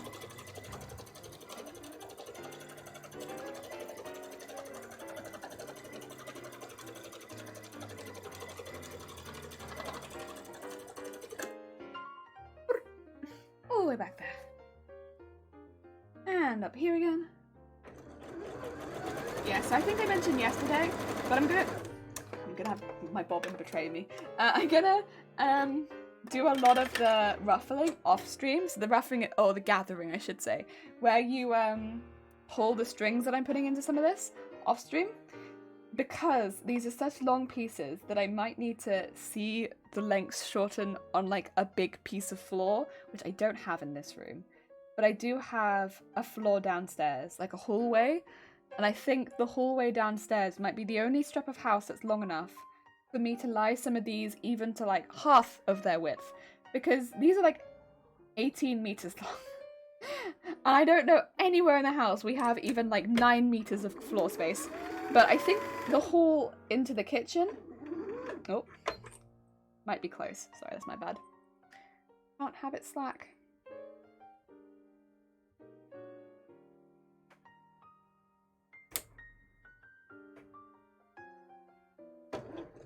Oh.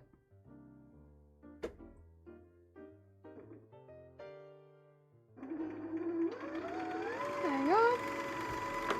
So I'm gonna do some of the gathering off stream. I won't do probably too much of the sewing off stream, just the gathering itself. Hello, no streams until Sunday, and I'm sad. Oh heck, I have to go to my aunt's and dog sit. Oh, Sandman. Wait, that doesn't sound so bad. What kind of dog, and how old are they? Dog sitting sounds kind of nice. I love dogs though, so maybe I'm biased. I'd love to dog sit. I'd be like, I'm so sorry everyone. I won't see you for the next 6 months. I have to go dog sit. Dog sitting away. I'm going dog sit. I love dogs. One day, I'd love to get a dog myself. They can join me on my walks, and I have a space for them all over the house, wherever they'd like to be. They can chill out with me, or we can go play and dog.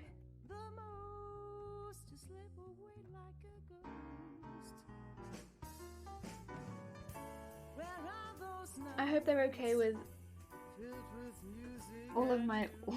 I go all over the place, so... To be honest, I think as long as it's a dog that doesn't mind going on potentially multiple walks a day, I think they're okay. Oh dear. Good old dog. 4 dogs! 2 big ones and 2 Yorkshire Terriers. Oh, and I had to babysit 6 chickens! Oh my god. Wait, Sana, I know you can't stream, but that sounds really fun. That sounds really sweet. I really like the sound of that. Oh. If you have a camera, you can always pop any, if you fancy popping any pictures of the dogs and the chickens in the pets and the animals chat, you're more than welcome to. Would love to see them. Oh, that sounds lovely. Oh. Giving you 4 dogs. I don't know if I'd get 4. Well, I mean, I guess you'd start with like 1 dog, right? And then 1 dog becomes 2, and 2 dogs becomes 3, and 3 dogs become 4. Oh, but yeah.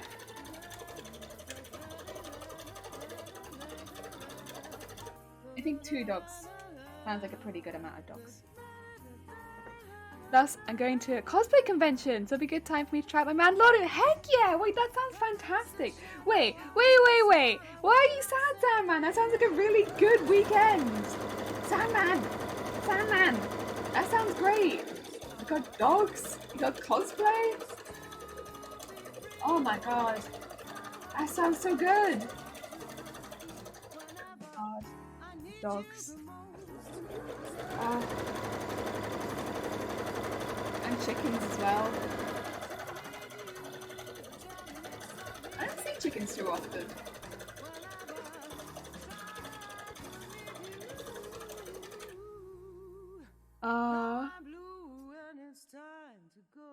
If you have a camera, have you been living in a cave for the past decade? Surely everyone has a camera with their phone.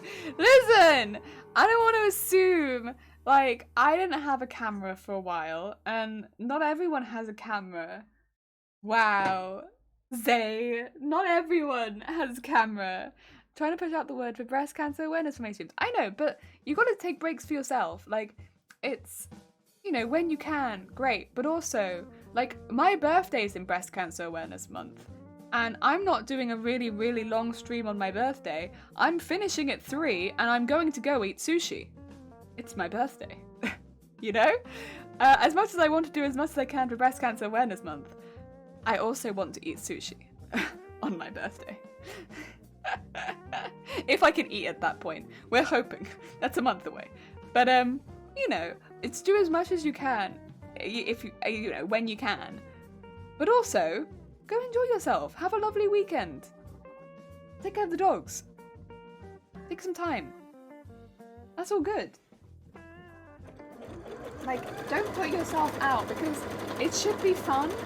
And I think if you do so much that it's not fun, or that you can't enjoy yourself, that's not fundraising as much. Fundraising should be fun. Yes.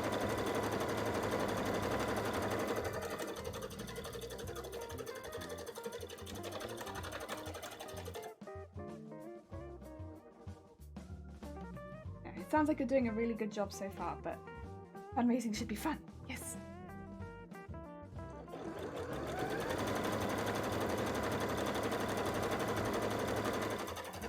Oh, make sure you get some pictures at the con too. Fair point. Yeah. Yeah.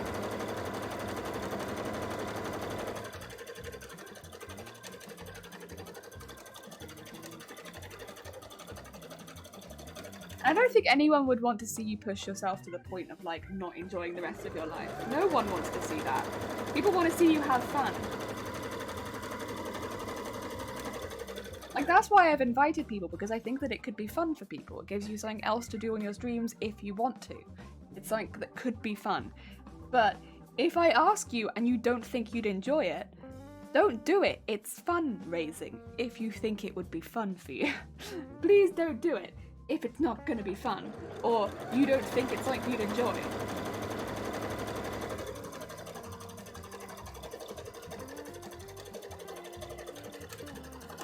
Oh dear.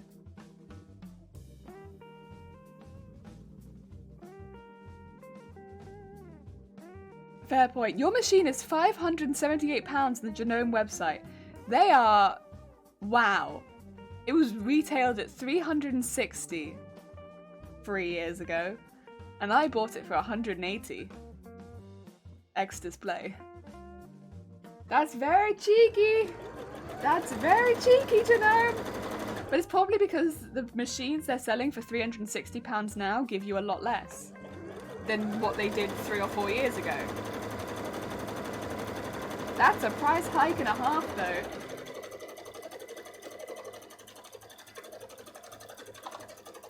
Although I would say, in a small defense of Genome, which, you know, it is more difficult to get sewing machine parts at the moment than it used to be.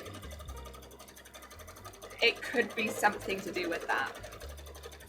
The difficulty in finding parts and stuff. Would not normally defend, but it could be to do with that. And if it's to do with that, then not really a whole lot we can do.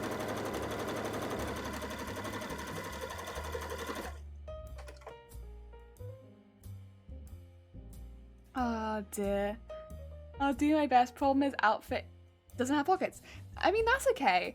If you can find a bag that somewhat suits it, a lot of the time as well, you can also take your bag off for costumes. But then it will look alright, I think, a lot of the time. Or a bag that doesn't get in the way of your costume. Most importantly. Like, it doesn't knock your costume too much. That's quite heavy. That is quite heavy. My desk is doing a really good job keeping it up. It's quite heavy.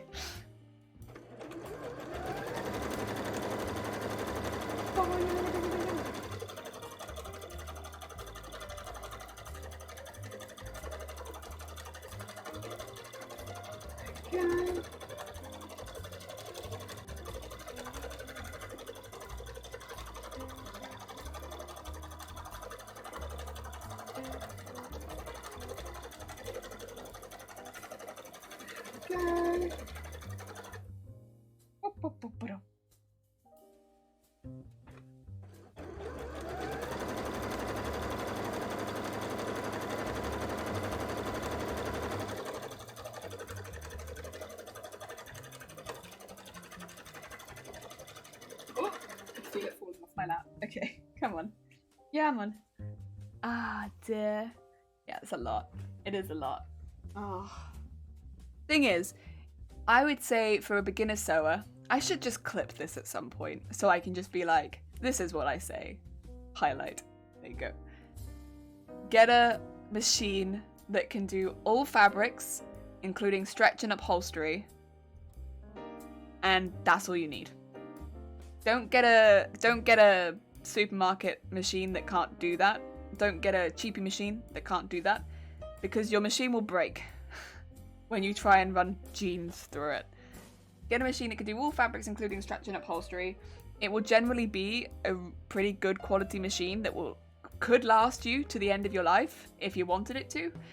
But if in 8 or 10 years time you want to upgrade, you're finding there's a few things you want, you can, but it won't ever hold you back. It won't be a machine that will actively hold you back, if that makes sense. It won't be a machine that won't do everything you need it to do. It's not a machine with all the bells and whistles like this one, which I think you'd only need. To be honest, this is quite an unapproachable machine for beginners a lot of the time. But as a beginner sewer, just get a machine that can do all fabrics, stretch and upholstery included. I know a lot of people are like, but I'm not going to do upholstery fabrics. It just means that it can do thicker fabrics, which I do think is quite important, because if you're going to want to sew jeans, if you're going to want to sew a lot of thicker dress fabrics, that's what that kind of means. And yeah, you'll be set. And it'll be nice, normally, and easy to use. It won't have lots of extra things that are going to throw you off, like this machine has. And yeah, I think you'll be set. I don't think you're going to struggle too much with it off the bat. Sorry, there's a plane taking off outside.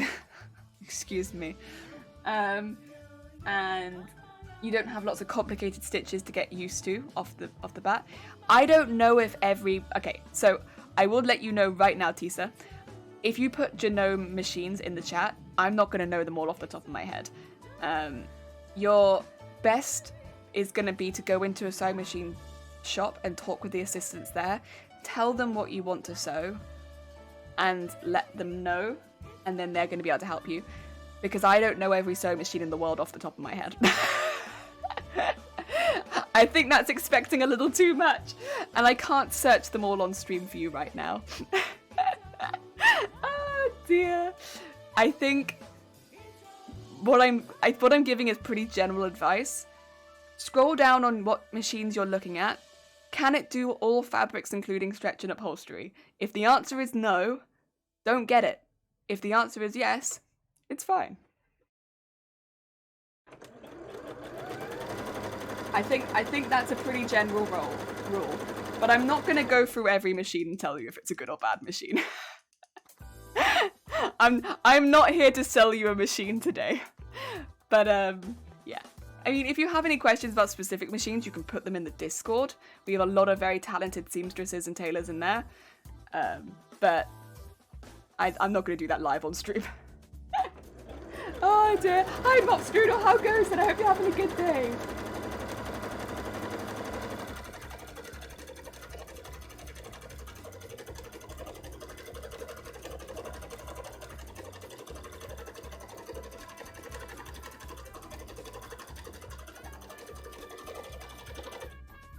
Ah, dear.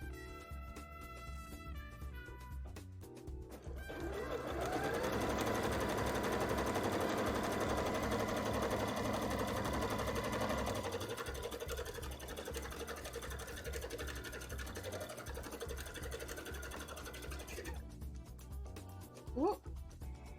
A hair. This is one thing about growing your hair long, which I kind of anticipated, but I didn't really think about. It just gets everywhere. Like, when my hair was short, I never sewed my hair into my projects or anything like that. That was not an issue. My short hair, nowhere. Shaved head, like, your hair just doesn't get anywhere. You don't have hair. But then once you grow your hair long, it gets everywhere. That's like a proper, like, I can see it again. Like, I'm sorry. Like, this molting is absolutely unacceptable. Like, I should not be molting this much. You can see on my head. Oh dear. I'm assuming it's because I am not over-exaggerating, that's 3 now. Like, unless I'm bringing it back on my hands. No, I'm not. Jesus. That's thread. That's okay. Acceptable. I'll sew other threads into my fabric, but not hair. Oh, dear. It's probably because yesterday I had my hair tied up, but today I do not.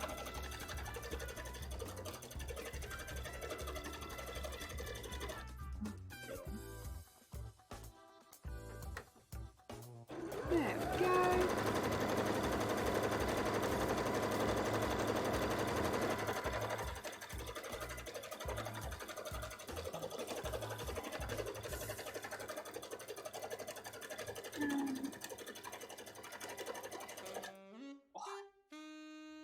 God, there's still so much to do.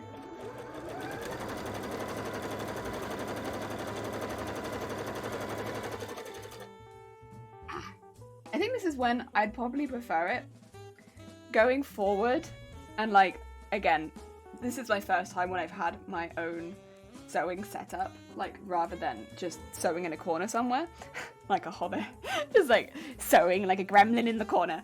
I think having learned from this, next time I set myself up for sewing, I won't put my desk against a wall.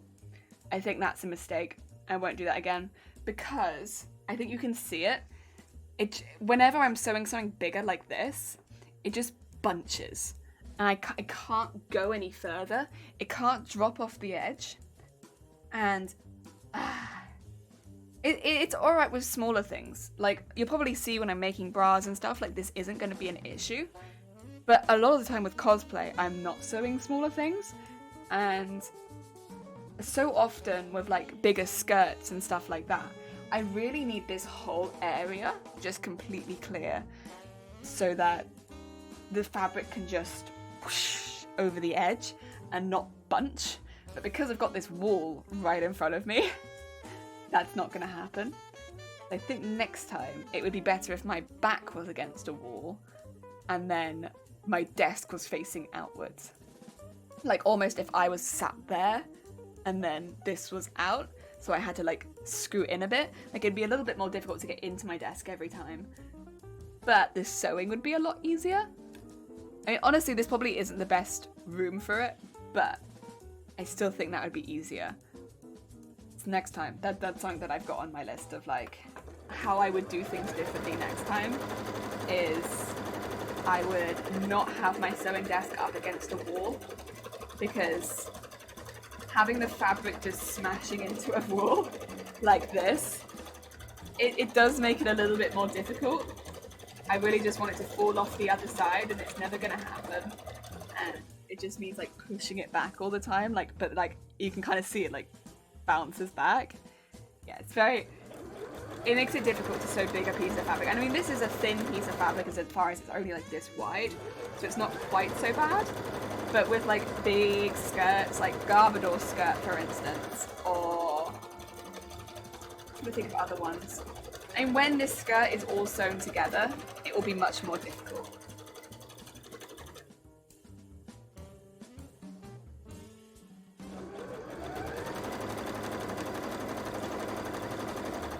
That's one thing for next time. I think the other thing for next time, at the moment I have all of my fabric stored in the walk-in wardrobe, but it's actually really difficult to get to the walk-in wardrobe while I'm streaming. Because as it's set up, all of the I say it's difficult, it's impossible to get to the walk-in wardrobe while I'm streaming. Because I have like 4 wires blocking my way, all at like this level, and like this level. So I just, there's no way I could safely get to the walk-in wardrobe right now. So if I needed to get a fabric from in there, I'd have to stop my stream, move all of the wires, and then restart my stream again, which is not the ideal setup. So often I have to organize my fabrics before I go live, and I can't just like go on a whim and grab one, which is a bit of a pain. Like if like I've forgotten something, there's no forgetting. There's no forgetting, only remember. I think I could fix that for next time. I mean, I might not have a walk-in wardrobe of fabric next time, I might just have the boxes. Which would... The nice thing about the walk-in closet is it keeps them all out of the sun, which is good, because you don't really want your fabrics in the sun. But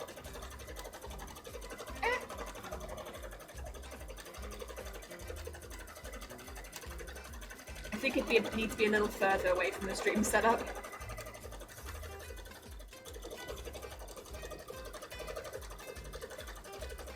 Yeah.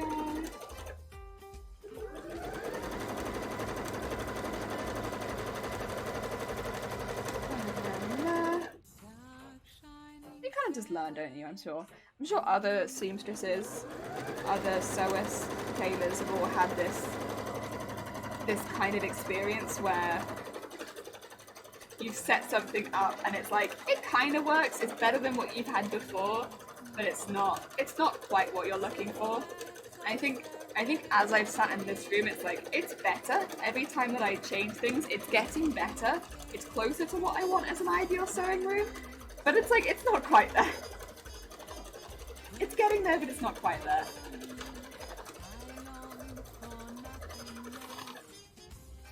That's okay. I think the main issue is probably the big mattress in the middle of the room, to be truthful.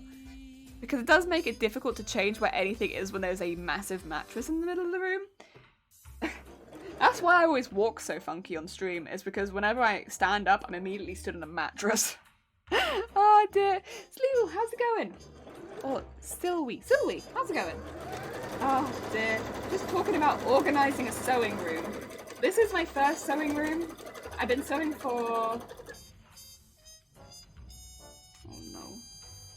I mean, I've been sewing since I was 7, but like I've been sewing on a machine since I was like 13. I'm 25. 12 years? 12 years on a machine-ish. 12 years on a machine-ish. And I've had this room now for over a year. It's my first sewing room. It's going well. I like it. It's a bit messy. It's always messy. Ah, dear. You making a specific cosplay? Yeah. So we have the exclamation mark cosplay command, but the cosplay is Final Fantasy Tactics Advance Mateus, and I should probably pop an image on that one. Yeah, sorry, that just says what I just said. Sorry, in case you wanted it spelled out so you could search an image. And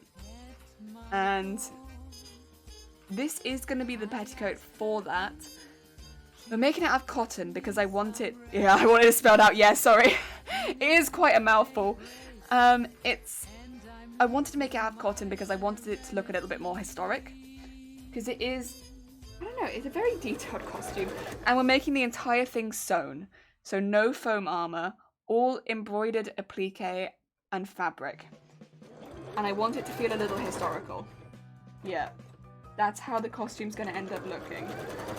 Layered applique and cottons. Oh dear, I hear you on that. I finally had something that worked for lighting and cameras, then I moved and I'm now figuring it out in the new place. Yeah, it takes heckin' time. I mean, it's been like a year and I'm still kind of working it out. It is better than it used to be. I will say that, like, comparatively to how it used to be when I started, this is a lot better. I still have a camera blue tacked up there. Like, I can't figure out a better way to get this camera to do than to blue tack it. But the blue tacking works so well. Oh dear, sounds like a lot of work. It is and it isn't. I don't know how to put it. Like, it's a lot of slow work that isn't hard work. Does that make sense? Slow but not hard. I admire the challenge and the level of costume aspiration. Well done. Thank you! It's not hard work though, it's slow work. Because a lot of it's like setting stuff up for embroidery machines and then the embroidery machine does it and then I applique it back on. But like I don't do the embroidery. The embroidery machine does the embroidery. I just have to set it up right. And once I've got it set it up right for one, then I've kind of got it set it up right for all of them because they're all going into the same fabric. I probably will put some sequins and stuff over the top, but like sewing sequins in won't take too long since they'll just be in lines. So it's not, I don't know how to put it. It's slow work but not hard work. It's just a lot of steps. Yeah, I'd say. Personally, I prefer difficult shortcuts. That's fair. I'm a slow worker. We're the opposites, I suppose. Do you do cosplay too? It sounds like we're the opposites. I like slow work. Okay. And this one we're making a cotton petticoat. Not the optimum way of doing it, but normally you'd use tulle like the one behind me, but because it's much easier to ruffle. That being said, I wanted it to look historic, so cotton we're doing. How do you plan to do the lace stuff around it? Not sure what you'd call it. The lace stuff around it, like, yeah, I'm not sure what you'd call it either. But it's like the waves. So, I am probably going to order custom lace and then just dip dye. Because I don't know how else I'd do that, truthfully. Because I don't think I could make it on the embroidery machine without making it really thick. And then, so I think I'm going to have to order a custom lace and design that. Because if I do it on the embroidery machine, it becomes thick because of the thread that I'm using. Yeah, that was my thing. When like the tests I've done, it's very thick, and then it doesn't have that same floatiness. Whereas I need a really thin for what I want to do. I want to have it almost like a cape, so it can roll up into like a little, almost like a little pack on my shoulders, which I could release like a cape, right? It wouldn't be released very often, but that I could release it. But then I need it really thin, so I think I'll have to order it as a custom fabric. Which would be expensive, but that's okay. I found a couple places that do that. I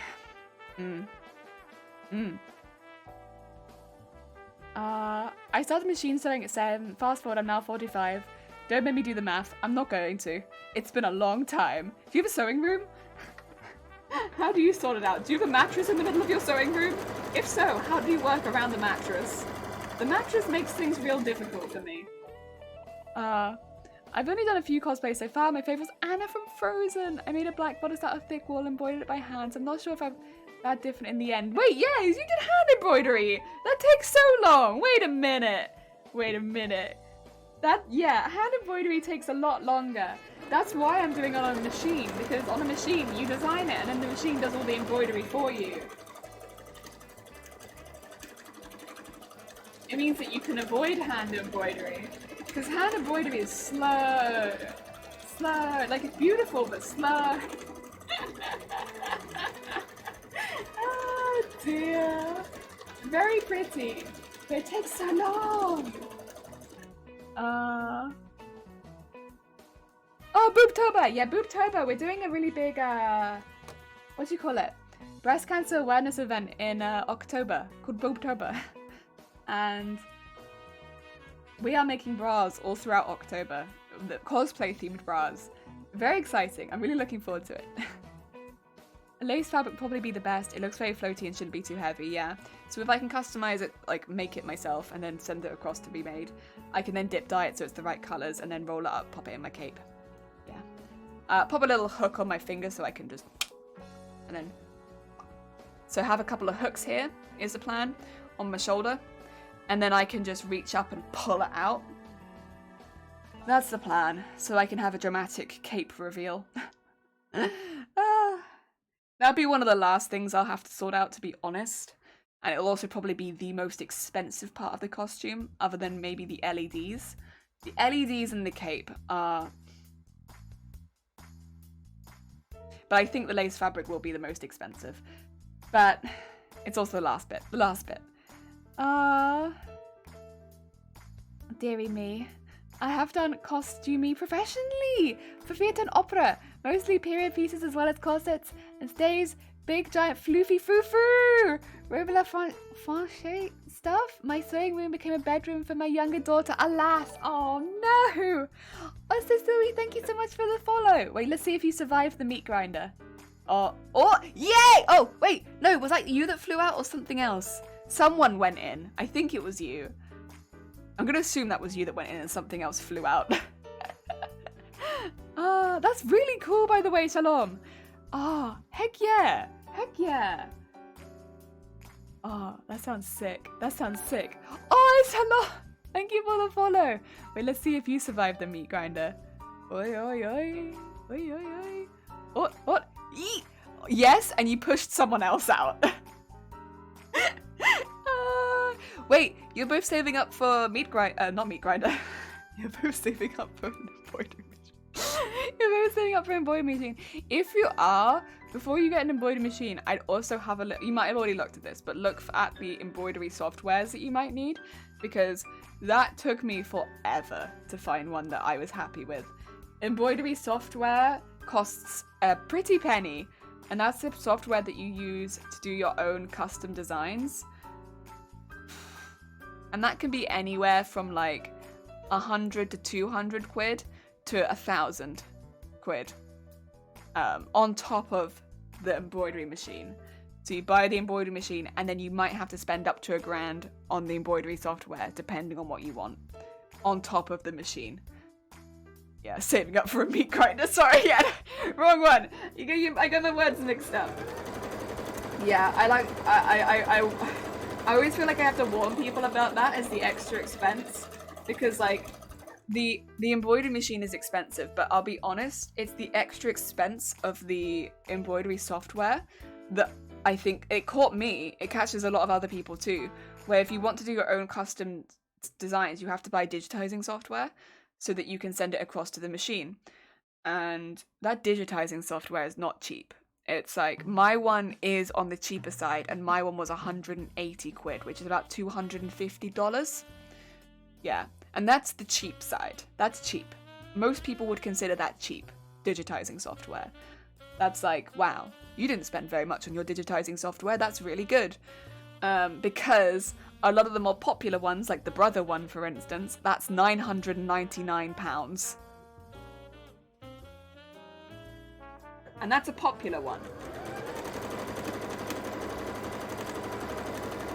And there are other ones that are closer to like 400 or 500 quid, again, which are quite popular. But they're so expensive. It's a one-time buy. It is a one-time buy. So you only have to buy it once. But if you think it's like nearly the same price as a machine, then yeah, it is expensive. That's crazy expensive. It is. Do you get open source software? I don't know. Open source software? It's like a license thing, but I'm not sure what open source software means. It's a licensed product, so that's why I have to hide half of my screen though whenever I use it, is because it literally says my business email at the top, but it says my business email at the top of the at the top of the product. Oh dear.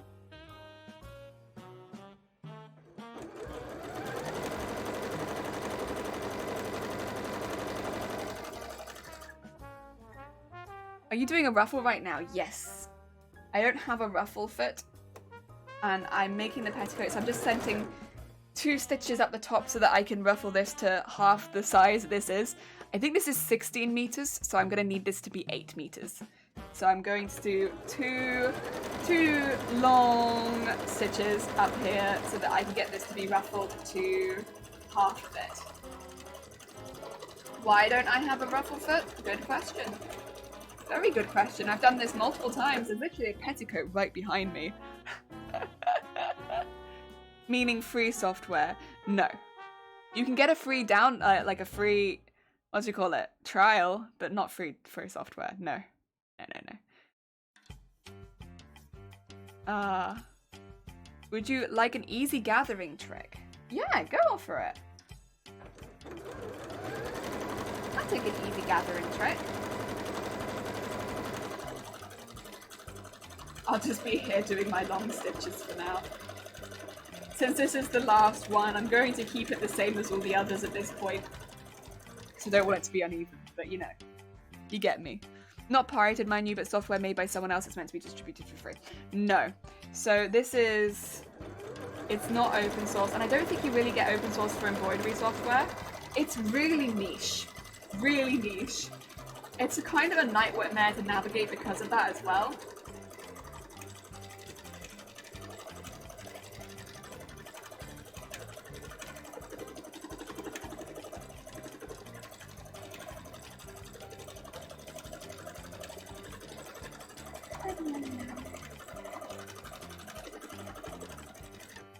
I like to use cord, overcast it with a big zigzag stitch, and then, oh, it's easy and pull. That's smart. I like that. I like that. Use cord with the zigzag and then pull. That's smart. I like that. Huh. I never thought of that. Thank you. That would have been good for this, because I'll be honest, ruffling this cotton is going to be a nightmare. I already know it, but it's what it is. I wanted it to be in cotton, so cotton petticoat. I do think it will look good, but that's okay. Oh, also waifu, how goes it? I hope you're having a good day. It's a good idea, right? The monster sits down, you just yank the cord out. Yeah. No, that's smart.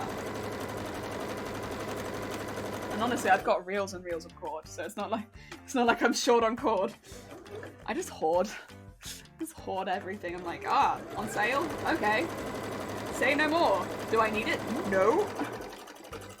I think also because I've like deconstructed so many curtains at this point. Cord I am not short on. Oh dear.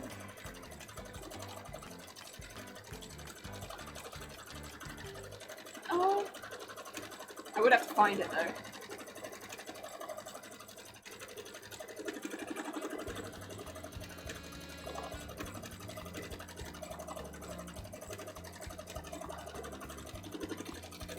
Oh.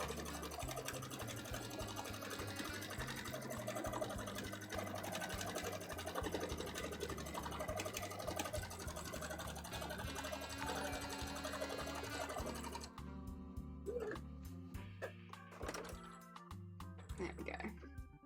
No, I don't know if I have enough bobbin for the next one.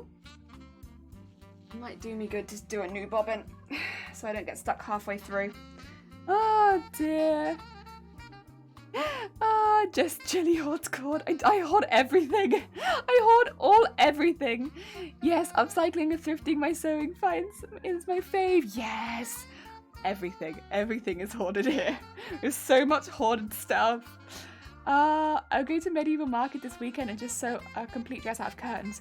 Yes! To be honest though, curtains I think make some really beautiful, like, I think because curtains are made of like quite classic patterns a lot of the time, they make really beautiful ball gowns. A lot of my first ball gowns were made out of curtains because they're thick fabric, and then so they're like really good for that kind of stuff, like that heavy fabric. You get a lot of lining, which is great. And then they're cheap if you buy them secondhand. Secondhand curtains are cheap. I don't know, they're just really good for ball gowns. I love that. Also, Cowboy, how goes it? Hello there. How's the lovely people? We're good, thank you. I'm good. Oh, well done. I really miss medieval markets. I hope to go one soon. I've never been to specifically a medieval market. Although a lot of people have told me now that the markets I went to as a child, like our fates, we called them fates. But I think like fairs would be another word for them. But we called them fates. Are like medieval markets. But I never saw them as medieval markets. They were just the village fete. But they weren't meant to be medieval at all. It's just they were traditional. They were traditional village fete. Because we were from a small village in England. And so we had like maypole. And we had like a lot of local crafts, and we had hog roast.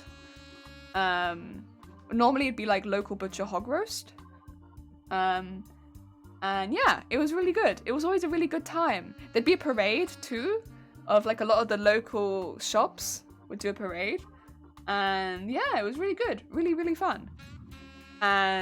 But yeah, now that I've heard of like medieval, the only thing is not everyone would wear normal clothing because it's like that's just our village fate. Except for the kids doing maypole, they dress up. But now that I've heard of like what a medieval one is, I'm like that's literally my village fate. Oi oi now, that's literally my village fate. And we are very much in the 21st century, but that is my village fate. Dear. Except that we don't dress up. Oh, we had jousting. Sometimes. But normally that was held elsewhere. And that was like an all year round thing. I'm busy today, so in and out. Now time to take a shower. I don't know why, but the dress kind of reminds me of Emma Watson's Belle from Beauty and the Beast. Oh, it's lovely. Oh, not too bad. Have to work later. Oh, heck. The good old fairs. Do you remember them? That was my fair growing up, but they were like fates. And I don't know. I've never heard anyone else call them fates, though. And so maybe that is just like an old English thing. Fates. But yeah, they were our fate. Our village fate. It's still called the village fate, though. I've been back to it. They still call it the fate. It has Bouncy Castle now, though. Oh, we had Punch and Judy, too. Like that kind of like puppet thing. Maypole is so nice. Yeah, so the kids would do Maypole. So like the like primary school in the area would always like practice Maypole. And like that would be the kids would do Maypole. It wasn't like an adult thing, it was like the young kids would do Maypole and they'd practice it and they'd do it. And it was always very good. Very good. Clap for the kids do Maypole, very good. Very nicely done. Well done, everyone. Oh dear. Jelly stamping her foot and being like, I have arrived, now armor up! Oh lol. From the way I'm talking, I guess where I am. But, from the way you're talking? North? You from North? I'd guess you from North. Kinda. You're not from North.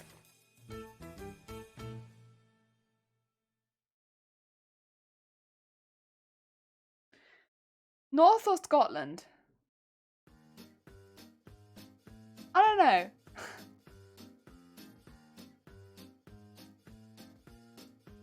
Oh, I don't know if I get this second one out. It might be worth a try. Aye, Scotland. Ah, okay. I was going to say, up north somewhere. Ah, dear. Do you have fates or fairs? If I had to ask, do you have fates or fairs? When, like when you have, I don't know, because everyone has those at different times of years, but we'd have like an end of August fate. Do you have fates or fairs? Because nowhere can I find a fate elsewhere than my village. But then I don't go to a lot of other villages, to be fair. But maybe it's just my, but I don't know. Fate. Fairs here. Always count them as fairs. Where the hell does fate come? I'm going to have to search this then, because like, our village, it was always the fate. Oh dear. Little confused over the elevator salsa music. What a remix. What a remix. It's Toe Tapper. You liking the Toe Tapper? I've been to Scotland once. It was amazing. Heck yeah. Done split shifts the last couple of days and I'm dead. Nah, I'm not. I do my weekends. Honestly, I'm dead after my weekends, to be fair. Not about it, but it's what it is. Let this consume. Nah, I got one more. One more. Because I don't leave it at just one, because otherwise it does like a weird twisty thing. Not worth it. You do two. Gotta do two. One scrunchie is not enough. Gotta do two. That's why I was wondering whether I'd want to rebobbin it.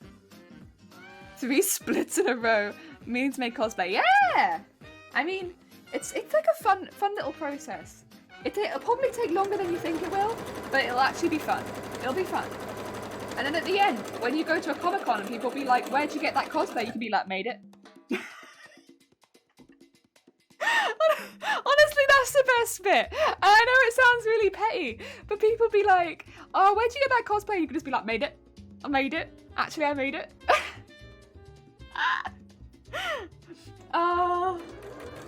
Also, it is nice just to have something like, you can't buy a lot of costumes. A lot of costumes, you just can't buy them. And if you can't buy them, what you gonna do? You're gonna make them. And I really enjoy the making process a lot more than I like wearing it. Wearing it's fun, but making it so much fun. I also made scrunch fabric. The needle broke like the last 10 centimeters, so I had to... Waifu? Waifu? That makes me so sad. That makes me that makes me very upset. I can feel that pain. That is like ruffling and the bobbin running out like 10 centimeters too early, and you're like, well, what now then? Huh? What now? The cosplay you want to make is hard to make? But a lot of the time you can simplify things down if it's the first time you're making it. Like you don't have to go all out with the most complicated cosplay techniques, buy all of the gear immediately. Like there's often a lot more simple ways you can do things and get around stuff. There's a lot of cosplay hacks out there these days to make things easier for you. I mean, other people won't look at it as well and think, oh, you've gone the easy way around it. You'll be the only one that know it, you know? That's my little one is watching Pokemon! Heck yeah. That's a good one. That's a good one. Pokemon's good. Can Fallout? Yeah, I do. I like 3 in New Vegas. I have seen 4. I've done a bit of 4, but I like 3 in New Vegas.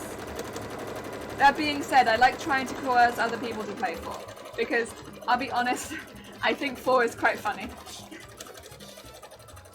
But I like 3. 3 is probably honest. I know a lot of people like New Vegas, but I think 3 is my favourite because 3 was the first one that I played, and I really like that one.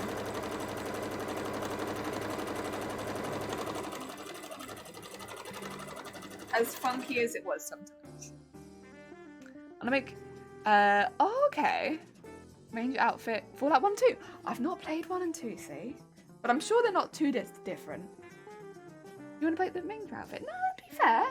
The thing is, with outfits like that, and I'll be honest, I think Fallout's a really good one because you want to scuff it up a bit, make it look a bit worn. And I think they play really well to people that are just starting out in cosplay because you learn a lot of techniques straight off the bat, but also you don't want it to look too pristine. It's not like making something like where it needs to be so shiny and so perfect and any slightly bent seam is going to be noticeable, you know? It's like really very much leans into someone who's just starting because if, for instance, you leave a seam or like an unfinished seam or like is that what I'm thinking of? No, an undone hem. Like you don't finish a hem. That actually almost plays to you. Like, it's fine, because that works for the kind of costume that you're doing. I think that that's a really good one to go for. I know it's a slightly more complicated costume, it's got a lot of elements, but I think it's a really good one to start with. I think it's good. I think it's a really good one. I think you've picked a really good one. I think if you make a mistake, you go into it. Like, you can play into it really well. And some of the mistakes will actually look like some of the biggest features of the design, potentially. And, yeah, I think any bits that you might end up being less confident with, other people might see as being, like, actually looking really cool in the costume. So I think, yeah, really good choice. Yeah. My mother found her old overlocking machine. We can't figure out how to thread the thing. Oh! It takes a bit of practice, but look up a couple of YouTube tutorials, honestly. I never knew you needed an engineering degree to sew. Overlockers, once you get it, it's fine, but there's a couple ways you can thread an overlocker, and there's a couple tricks as well. I'd say look at YouTube, watch a couple of videos, because sometimes watching other people do it will really help, and you'll get it. You'll get it. the knack, but you'll get it. It's not too bad once you watch a couple people do it. With weathering, you can cover many imperfection. Actually, the reason most people don't rethread the overlock, even though I know people have it, the white thread one for the black one. Yeah, it's a bit of a process, and there's a bit of a knack, and there's a couple of tricks. But watch a YouTube tutorial. Honestly, it's a bit of a process, but you'll get there. I believe in you. I believe.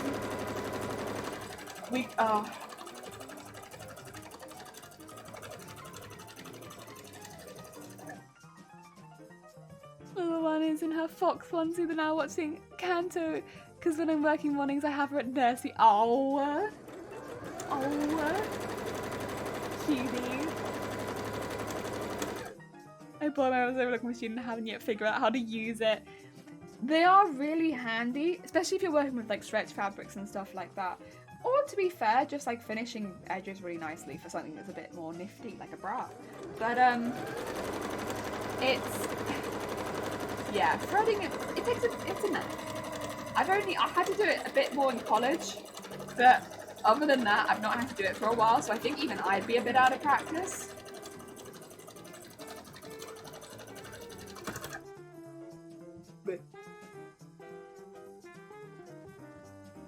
I have a regular sewing machine. We haven't figured out how to use that either. It's okay, so we don't judge. That's true. We don't judge. We make all sorts of silly mistakes over here as well. Like, you're there struggling with a legit problem. We over here. I do stupid stuff on this channel. Name is Snow plus Sunny here, which is ominous? I'm sorry, I don't read.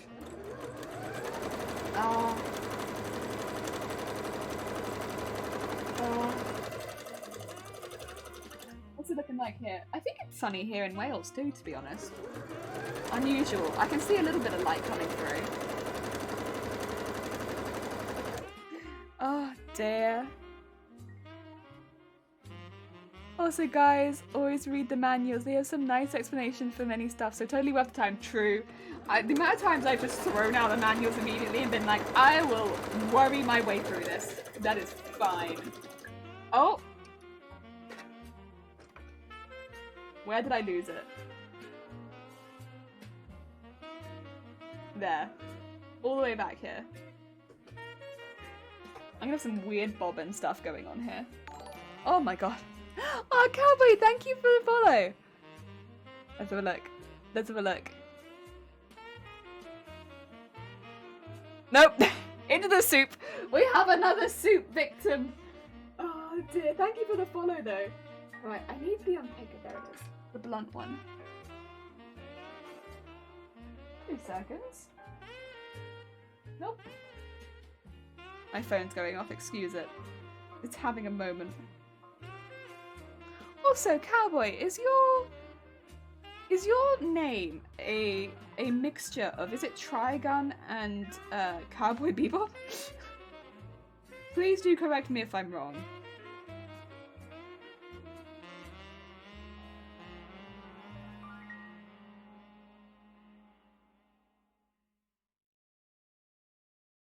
I'm just calling you Cowboy right now because I think that makes the most sense. Oh dear.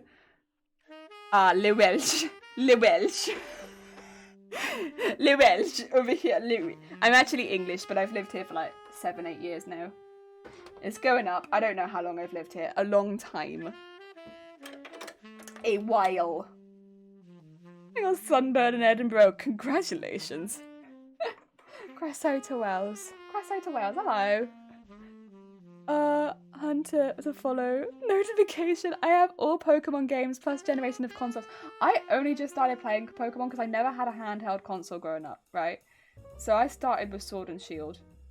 I actually enjoyed it. I know a lot of people didn't. I actually enjoyed it. I had a good time.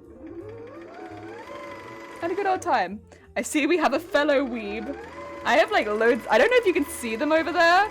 All of the Animu. All of the Animu figures. They're kind of hidden in the back. It's not an accident, but they are there. Tiger and Cobra Reborn. Lovely anime. Yeah! Yeah, they're both from the animes. Yeah, I thought they were. I was like, I can... You know when someone's name is all together, I was like, I can see Vash, Cowboy, Spike Spiegel, I think. But I was like, I'm not sure. I have Pikachu Edition GB Advanced. Oh my god, nice! We've hit too high! Another one. Another one. Another one. Another weeb. Heck. What are we gonna do with all these weebs? I'm just a wannabe weeb. Oh my god, I'm kind of another one. Oh dear. I do like anime. Right, where'd I get to? Where have I got to? Ooh. That's probably one of the worst bobbing betrayals we've had so far, to be fair. I can't complain too much. There. Alright. That's not too bad. Not terrible. We've had worse bobbing betrayals before. Oh, I need to rethread the needle. Smart. On Nintendo 64. Make us food. You want me to make you food? Do exclamation mark. Is it grinder soup?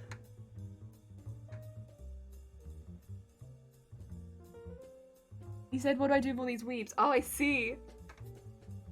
I was merely offering suggestions. Oh, I see.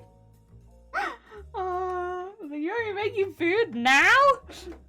I think if you do exclamation mark grinder soup, it'll make you some food though. It'll be soup made out of yourselves, but it is soup nonetheless. I'm never gonna complain about free food. To be fair, funnily enough, most of the food in the house is also soup right now, so I will be having soup for lunch. Not grinder soup, but it is soup. Oh dear. My work hours are random, so yay! Oh, yeah, I couldn't take that. I need the same work hours every week, otherwise I'm lost. Can't be doing random work hours, I'm afraid. Tell me what you want me to do, and then I'll do that forever. You put me on random hours. No. No. Can't do it. Can't do it. I used to do really random hours. But then again, I used to also do like 4 11-hour shifts a week and then 1 6. It was like...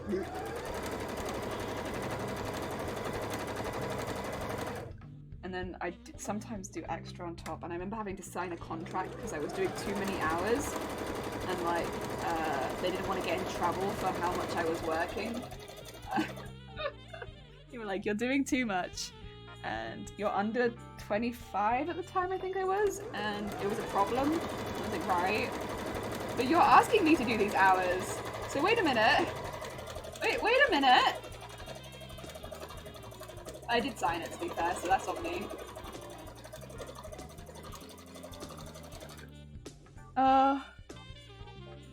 Last 2 weeks in total, I've done 6 splits. Every time you say that, I'm just imagining you like you're just like walking along and then you're suddenly like, with your legs and you do like a split. Which, to be fair, would probably be quite traumatic if you couldn't stop doing the splits. You're just like randomly going about your day and then your legs are like, we're doing the splits right now. You cannot stop us. Legs, no, please. I don't want to do the splits right now. Too bad.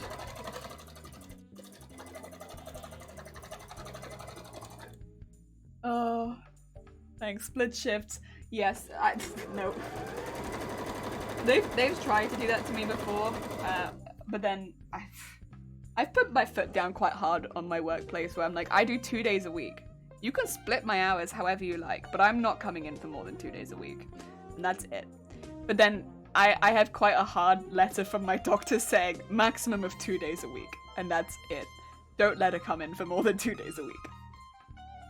2 days. 2 days. So I'm not doing more than 2 days. And every now and again they're like, can you do this day? And I'm like, sure, I can do this day. What day am I no longer working? Because I'm doing 2 days a week.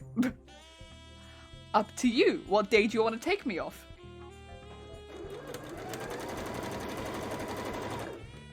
Like,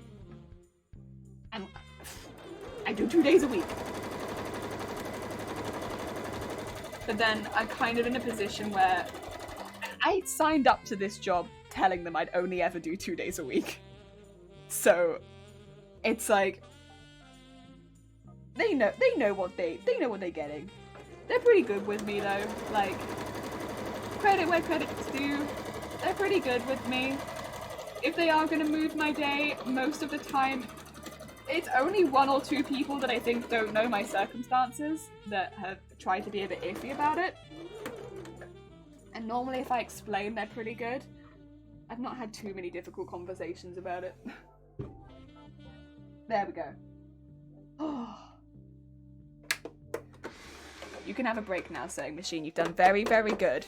I'm also gonna have a sip of tea. I work for a hotel, so I get well fed. Everyone has their price. To be fair, if they fed me, maybe. No, I still would only do 2 days. The thing is, I can only guarantee 2 days of work where I can actually come in, so it's not really worth it for them to hire me for more than 2 days either. Like, it's most beneficial for both of us to only work 2 days a week. So, yeah. How British. This is actually... So, I really like tea a lot. And I was brought up on tea, if I'm honest. But this is the Yorkshire tea... not tea, biscuit tea. I don't know if you've got that up in Scotland, but it's like the Yorkshire biscuit tea, and it tastes like you've dunked a biscuit in your tea and then you've eaten the biscuit when you sip your tea. It's fantastic. It legitimately tastes like a malted milk biscuit as you sip your tea.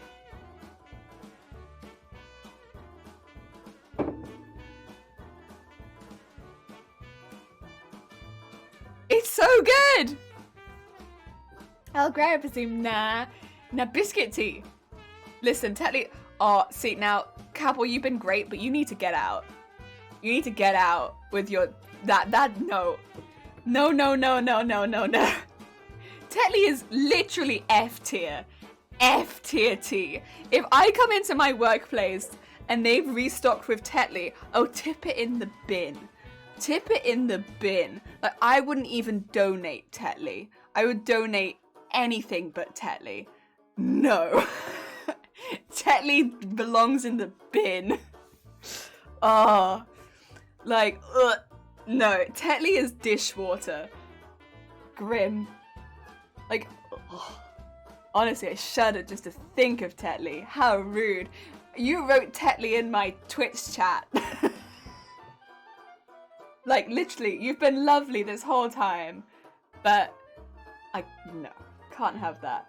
Tetley is like F, and then you have like a lot of the supermarket brands I'd put above that, and then like, you know, like the cheap ones, they're better than Tetley.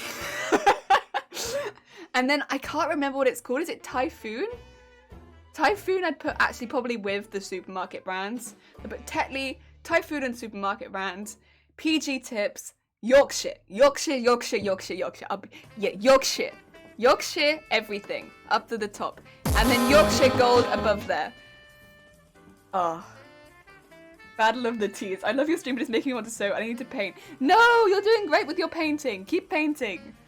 It's almost worth telling duck egg is the best colour. Duck egg belongs in the trash.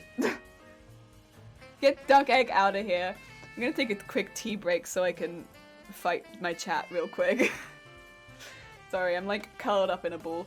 I actually don't know if I'm gonna ruffle right now though, so this might be the end of stream. I'm not sure. Because I don't think I can ruffle on the desk. If I could push my fabric off the other end of the desk, I could. Oh yeah, I could show you my anime stuff, but I don't know if I can. I think this might be the end of me streaming ever. This I'm cancelled because I can't fight my Twitch chat.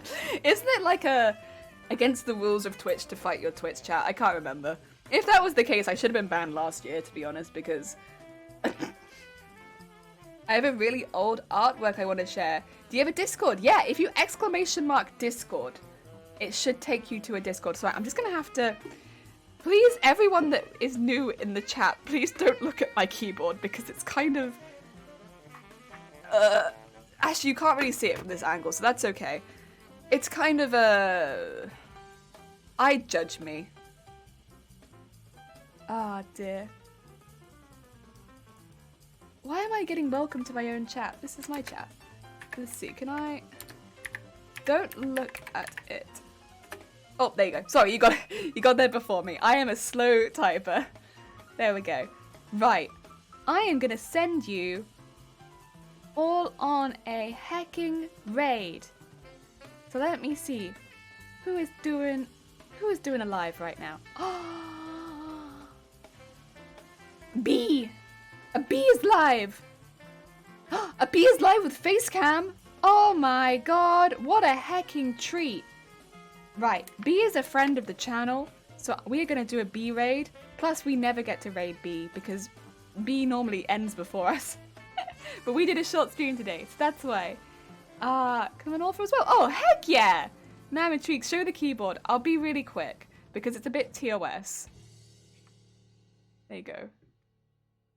I'm not showing it any more than that. It's TOS, right? My keyboard is... I don't know how many people on Twitch have a TOS keyboard, but my keyboard is very TOS. Right, anyone who doesn't know B is a really sweet bean. They play Apex, they tell you bedtime stories, they're really sweet. If you don't like high action games, don't worry too much because B is like a really mellow person. They're really, really chill, but then they do really intense gameplay, and the kind of like dissonance between that is really sweet. It's really sweet. It's great. She's really lovely. So definitely send her lots and lots of love. And thank you, Zay, so much for popping those in the chat and being chill. And thank you, waifu. That's very kind of you. I hope everyone has a lovely day. I'm going to grab the heckin' raid call now because I always forget. And then I have to grab like shifties or Zays. Oh dear. But thank you everyone for being so chill today. Tomorrow, I think we're going to do a mock-up of practicing some of the bra stuff. So it won't be with the actual fabrics or anything like that. We're not doing any of the actual designs. We're going to probably do some practice bra making tomorrow, I think, because I haven't made bras in a while. And I think that's probably going to be a good thing to do before we come into boobtober, making tons and tons of bras. So practice bra making tomorrow. I think that sounds like a good thing. And that means we can do quite a long stream, hopefully. Also, I'm going to hopefully post some stuff in the boobtober Discord later about some of the packages we've got. Because heck yeah, we got lots of packages. So I'll see you all soon. Take care, everyone. Let's send love at B.